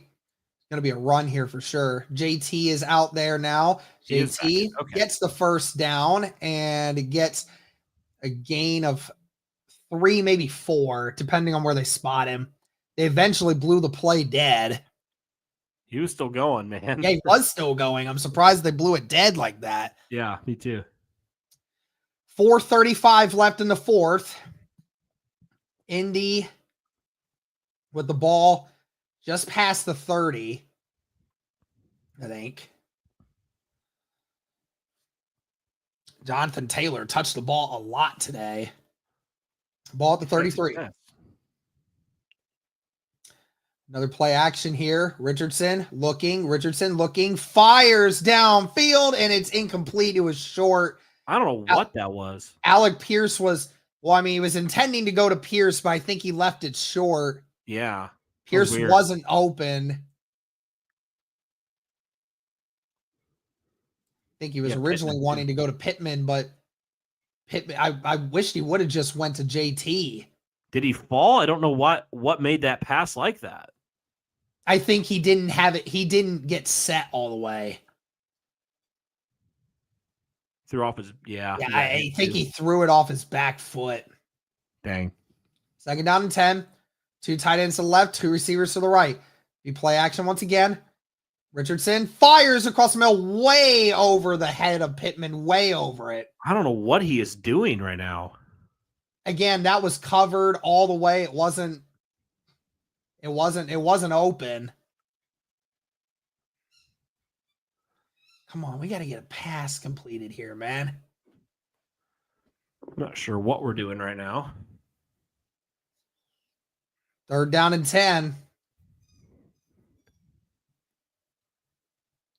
They're going to run a screen, and it's not going to be open, or it's going to get 2 yards. It's going to be a quick screen. Two receivers to the right, one to the left. Tight end on the left. They're bringing pressure. Richardson dumps it, and looks like it was caught by Will Mallory, his first target. And the Colts are going to go for it. Ooh. Oh, that is incomplete if they challenge it. Will Mallory couldn't hold on to it. It hit the ground. 4th and 3. Are they going for this? They're going for it. They're going to call it a catch.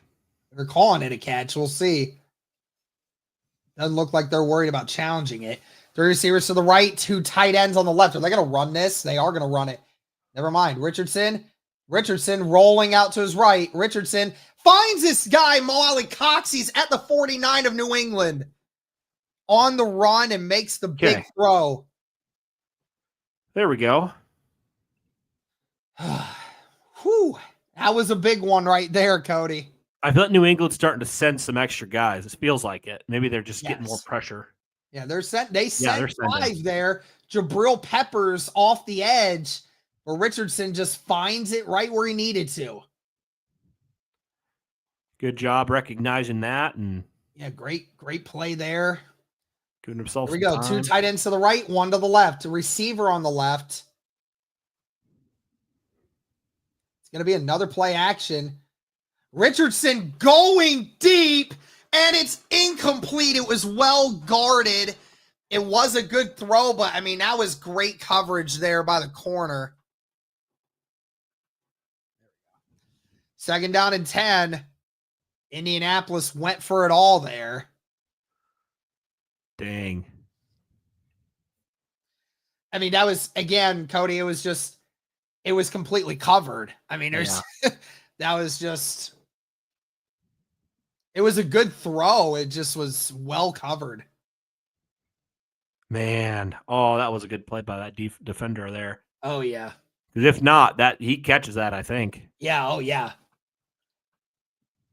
Be another throw. Pittman caught. It's a gain of at least 8. That might be the last play before the 2-minute warning here.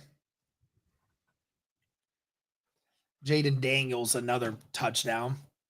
Another one? Yeah. I'm good with that. Dude is a monster, man. I know. 3rd down and 2. 2:12 left in the second. We'll see if the Colts run one more play here. I think they will.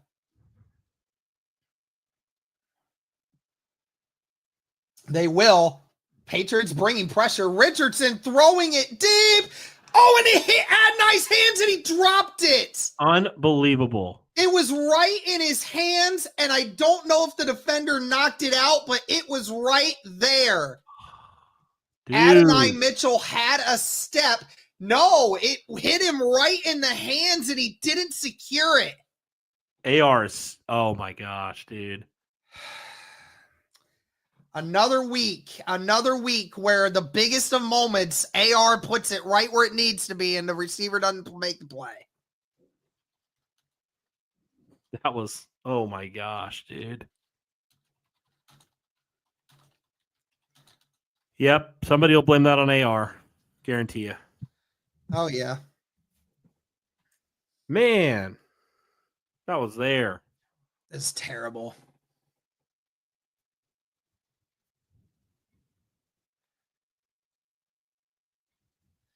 No, I'm not giving that to the defense. That he literally put it right in the breadbasket. I'm not giving the defender credit. He put it in his hands. I don't care if a defender gets his hand in there. If it hits your hands, you catch it.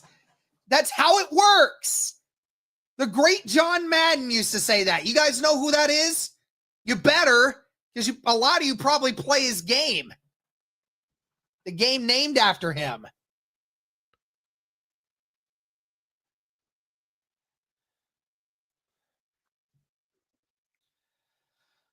So now it's going to be 4th down and about 2.5 yards, Cody. And it could be the play of the game.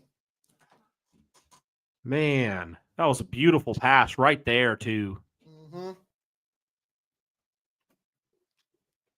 You have to come down with that, man.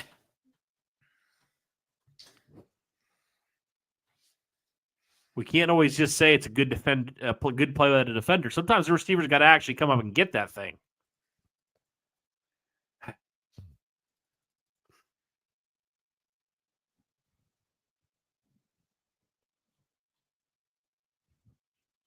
Dang.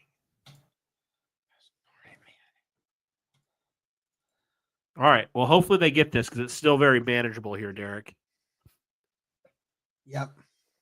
Let's see where we at. Fourth down and about 2.5 yards. Need a first down right here. If you don't, most likely it's game over. Big play here. Huge play. Here we go. Colts in New England territory here. 157. 2 receivers to the right, 2 to the left, and a tight end on the left as well. Richardson in the shotgun all by himself. He's going to run it. He's got room to the outside. Gets out of the 35, and it's a first down. All right. No flags. No flags.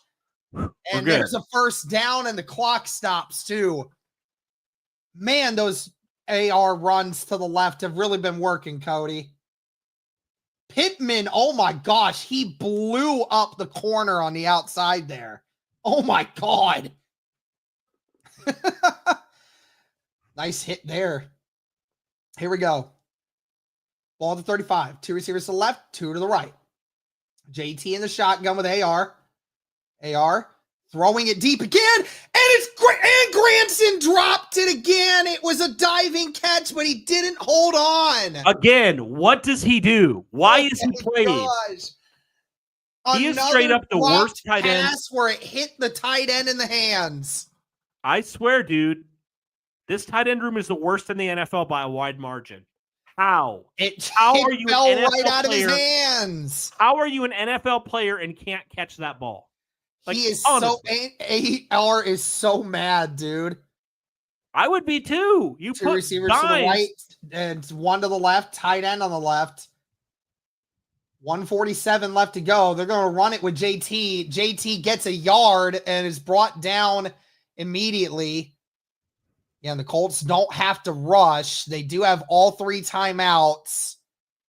And you really don't want to leave a lot of time left on the play clock for New England, given how easy they've moved down the field. Here we go. AR has time. AR incomplete. Pittman was well guarded, and there's a flag thrown.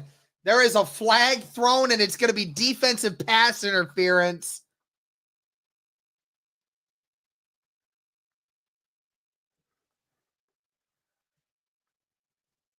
I'm going to say pass interference, probably. Yes. I thought for a moment they might call that offensively. But I was like, there's no way, because Pittman was guarded from the very moment of that. Yeah, that's pass interference all the way. He grabbed his shoulders, and he was flopping all over the place like, oh, I 100% almost picked that. Yeah, dude, you grabbed his shoulders from the top of the route. Shut up. Derek, I got to say this. If this team's all about accountability, Kylan Granson should not see the field any longer. Yep. A.D. Mitchell, I don't know. 3 to the left. Now JT's going to come back into the motion, and it's going to be a quick screen to Michael Pittman. Pittman brought down at about the 12-yard line. All right. That's a gain of 8. Again, Cody, just a minute left on the fourth quarter. Colts with all 3 timeouts still. Again, you don't have to rush this. Take your time. Yep, take your time. You're going to run this. You're going to run it with JT. JT gets close to the first down. Don't know if he got it. Is right at about the marker. You do have to maybe call a timeout here, though, soon, because you don't want to ruin all the time you do have left. They are going to say he's a half yard shy. The Colts do need to hurry up. And it is going to be a run for JT. JT does get the first down. Now you call timeout. Ball at the 9-yard line, 28 seconds left to go. Indy has a first down and goal. 2 timeouts left, 28 seconds. All right, Cody, what are you doing here? I don't know. You had some success with that screen pass. Why not go back to it? Or do you run it here? Maybe run it. You got how many timeouts? Try to get some yardage and use one of your timeouts. Yeah, take your time, man. But you do have 2 timeouts. Yeah, that's true. I would run it. I would run it. Try to get 3 yards, 4 yards maybe, and get yourself to the 5 if you can. Yeah, and then use one of those timeouts. 28 seconds. First down and goal at the 9. 2 receivers to the right, 1 to the left. Granson motions. They're going to design run for AR, and AR down at the 2. Okay. Christian Gonzalez had no chance with AR right there, and he gets out of bounds, saving a timeout for Indy. Great design run there. Great blocking on the outside. AR gets pushed out at around the 2 or 3 yard line there. 24 seconds, Cody. Second down and goal. Here we go. Come on, you beautiful human. Let's get this. I want to see him get a passing touchdown. Hurry up. 5 seconds. Empty backfield here for AR. Got to hike it. AR going to take it himself and get stuffed right at around the line of scrimmage. So you're going to call timeout here. Yep. Third down and goal at the 3 or 2 yard line, whichever they decide to put him at. I think they are going to keep him right at around the 3. What do you do here, Derek? I think you pass it. You got to. I think you got. Or no, I don't know, man. It's third down and goal. You have one more timeout. Why not attempt to try to run it or try to do some trickery, you know? Get the RPO going with the tight end coming across the end, right? Mm-hmm. Get something creative like you usually do in the red zone. Yeah, Danny Pinter just didn't block the blitzing safety, and AR had no chance. Great play by Jabril Peppers. Ball at the 2, 21 seconds. Indy with 1 timeout. Pierce motions in. It's going to be another run for JT. He's got room on the outside. JT doesn't get it, and he's stopped at the line of scrimmage. Good and it's going to be a 4th down and goal, Cody. Are they going to blow this? I don't know what this is, Derek. Well, obviously, somebody missed a block. Somebody missed a block. 4th down and goal. 17 seconds. You got to go for the end zone right here.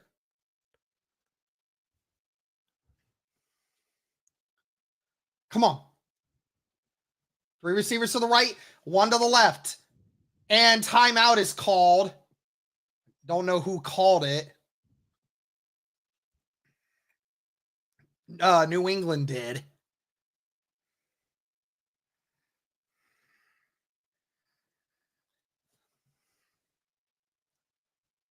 Have I done an ad promo for BetUS yet this hour? No. Okay, I'll probably do it after this play.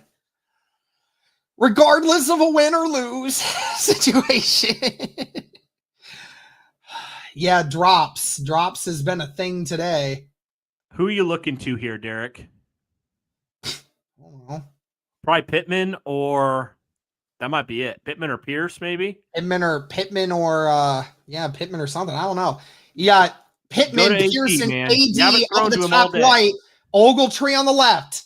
JT in the shotgun, and another timeout called. This one for Indy. Steichen calls a timeout. Probably didn't like the formation that he saw. Well, I guess you have one to play with, so that's fine. You did have one to play with there, so not upset by it. 1,300 people watching across YouTube X right now, so thank you to everybody tuning in. Yeah. Big play here, Derek. Indy. So, who you going to? You going to Pierce? You going to Pittman? Choose your fighter. I'm going to Pittman if I can. I'm going to Pierce. Just got a feeling. 24-17 Patriots. Colts to tie. 4th and goal. 17 seconds. Ball at the 3. 8, and he's going to pass it. Richardson lets it go. It's caught. It's caught. That's Alec Pierce. Touchdown, Indianapolis. There you And go. the Colts are an extra point away from tying. Woo!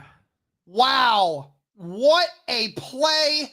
4th and goal at the 3. And no, the Eric. Colts are not keeping their offense on the field. Are you joking me right now, Steichen? Going for 2. He's going for 2. He's going for the win. Win or go home. Saying, all right, we're not going to take our chances with overtime. We are going to just end it now. Ball at the 2-yard line. There's no timeouts. 80 Mitchell at the right. Pittman and Pierce on the left. Granson on the right. JT in the backfield with Richardson.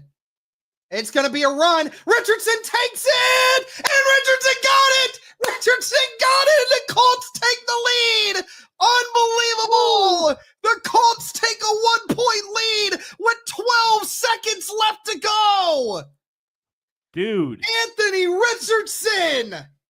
Derek, 2 out of 3 weeks. Game-winning drive. Wow. And Whoa. Steichen is all smiles over there. Cody, you get a 6'5", 245-pound quarterback back there, and you say mano a mano, I got you. And it was there. Dude. Wow. I'll say this, Derek. AR did not have the greatest game today, but when it mattered, he rose with the occasion. He has the clutch gene, dude. I'm telling you. He has the clutch gene. And he gets stuffed at the 1-yard line, Cody. Wow. But he somehow just bullies his way in. Willpower, man. Willpower. Love it. He almost runs into Glowinski, but he found a way. Wow. Okay, now the Indianapolis Colts, you got to make a play defensively here. Wow. What a play, dude. What a play and a drive. It seemed like the game might have been over after that second interception from Anthony Richardson, but the Colts defense gets the one stop all game for a punt and gave the Colts one more chance, and Anthony Richardson delivered. All right, here we go. Matt Gay's kick is away, and it doesn't look like that will be returned. So, yeah, that will go out of the back of the end zone. Now, obviously, the Colts need to keep them from getting 30 yards, Cody. Yeah. You cannot allow them to get to the 40. We saw that kicker. Yes, he missed a 35-yarder earlier, but he did make a 54-yarder earlier. Gotta hold them. They do have 2 timeouts, so they have realistically 2 plays that they can run here. Maybe even 3 if you give up enough. 3 receivers to the right, 1 to the left, ball at the 30. May in the shotgun. Colts only bringing 3. May across the middle. It's batted up, and it's incomplete. Blackman almost picked it off. Incomplete, though. Can't tell who got their hands on that one, but the New England Patriots will have about 1 more play here with a timeout. Wow. They got to get at least 20 yards on this, Cody, to give themselves a chance for a field goal. At least 20. 7 and that's seconds, the worst case scenario. 7 seconds. Realistically, you need about 25 yards to just give yourself even a chance. 8 seconds left.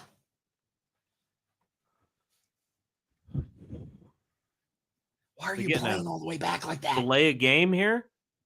No, maybe New England just called one of their timeouts. I think New England just called one of their only timeouts left. You did have a timeout to play with.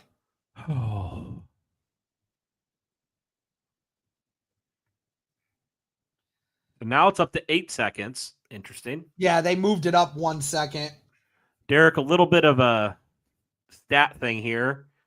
So AR 12 of 24, 109 yards, 2 touchdowns, 2 interceptions, and a rushing touchdown. So Another definitely good probably day. his weakest performance, Derek, And the it was last still 3 enough to games. win. May dumps But- it after a gain of 10. That's a first down. 4 New seconds. England's going to have to kick or go for a Hail Mary. 4 seconds. Bring six. End it. Don't allow Drake May to set up. Seriously. Cody, I will tell you this right now, and I'll die by this. I think it's stupid that teams only bring like 2 people only bring like 2 people on a. Oh, no. Hold on a second. No, they had an extra second. They just ran another play. Something just jumped forward, and they just got another 9 yards on a crosser. Okay, so they are now at the 50, and they're going to attempt a field goal here, Cody. Big one. How long is this? This is a big one. This is a 67-yarder. Yeah. Unless he kicks the game. His like career long kicking is his life. 63, and he's about to attempt a 68-yard field goal. Holy crap. Come on! That looks straight. Does it have the distance? It doesn't. It didn't quite have the distance. Cody, it was straight on, but it didn't have the distance. And the Colts hang on. That scared Oh, my goodness. There you go, Derek. Oh. Wow. Where did that go to? I didn't even see it. Where did it end up? Yeah, I thought he was going to make it too. Well, considering how teams make crazy field goals against us, I wouldn't have been shocked. Yeah. Wow. Oh. Anthony Richardson, final drive of the fourth quarter. The Indianapolis Colts are now 6-7 and still in the hunt. Whew. I don't know how, but here we are. That was wild. Anthony Richardson and the Colts find a way to make it happen. Whew. Wow. Ugh. Well, again, guys, game. shout out to BetUS for powering today's stream, guys. If you're looking for a new sports book this season, look no further than BetUS, guys. They have some really great prop builders and other things that you guys can get into. Of course, guys, be sure to use their promo code YouTube150. Get a 150% sign-up bonus, up to $2,000 on your first deposit, and then a 125% sign-up bonus on your next 2 deposits. Just be sure to use that promo code YouTube150. But of course, guys, always bet responsibly. Cody, Colts win. They hang on. It was not pretty today. Colts found a way to get it done. Any last thoughts? Well, it doesn't change the fact that this defense still is not good. Gus Bradley still should be fired. Yeah, the receivers, you still have a lot of issues with drops. Offensive line played better today, which was definitely great. Very much. It was nice that you actually were able, Derek, to run the football pretty effectively today. So that was good. There was definitely some good and some bad in this game. Like we said, AR wasn't great in this game. I mean, 100% wasn't great. But at the end of the day, Derek, you count, how many drops? Like at least 3. I know at least 2 on that last drive. I know there was another drop that happened earlier. So at least 3 right there. So that pushes him above 50%. That'd be like 15 to 24. So again, still not great. The interceptions were bad, especially that second one was really bad. But Derek, at the end of the day, since he's been back the last 3 games, he's led 2 game-winning drives. So can you imagine how confident that is for this young kid? Like, can you imagine how much that shoots his confidence up through the roof? And Derek, I mean, we knew that he was going to be growing. Like, we knew this was a growing time for him. We knew that just because he got benched didn't mean he was going to come back and not make mistakes. And he did. He did. Now, still has a long way to go. He's nowhere near where he needs to be. He definitely showed some of that today. But he's going to continue to grow. And he's going to be our guy moving forward. And I'm excited about that. So, yeah, it wasn't perfect today by AR by at all. But I do think, Derek, the offense outside of those 2 turnovers and really, I think, one or two drives that stalled, I feel like the offense was actually pretty decent today, all things considered. Yeah. I mean, yeah, obviously the offense had its own issues today, but you were able to actually get a resemblance of a run game today, Cody, and that was super huge to this offense being able to do something. 34 runs between Jonathan Taylor and Richardson today for 144 yards, huge. And like you said, a couple drops here and there that, could have changed a lot of things, especially at the end of that game. But yeah, again, it's definitely, I mean, I think from an accuracy standpoint, it was the worst game that Richardson had. And yet it was by far not even close to the worst performance that he's had yet this season. But I mean, that was great too. And especially Cody in that clutch moment, what really stood out was in a moment where normally you would have seen him dart one in there to Alec Pierce. That ball had touch and that ball was exactly where it needed to be. And that's just showing you exactly what it is that Anthony Richardson has been improving on. And he has a new nickname now, Cody. It's called Mr. Clutch. And Mr. Clutch. AR is now Mr. Clutch. I'll reflect this. His calmness in the pocket and his patience in the pocket has improved tenfold since being benched. I mean, honestly, it's crazy. But he did. He had to wait on that route to develop from Pierce, and he had to stand in there and find him. And he did the job exactly when he needed him to. So that's growth right there. Yes, it is.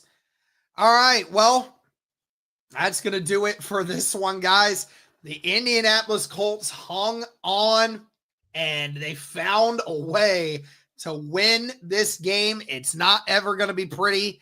This is a rough team, but it is always good to see your franchise quarterback lead a game-winning drive. Love to see it. Thank you guys so much for tuning in. Greatly appreciate it. And as always, guys, go Colts.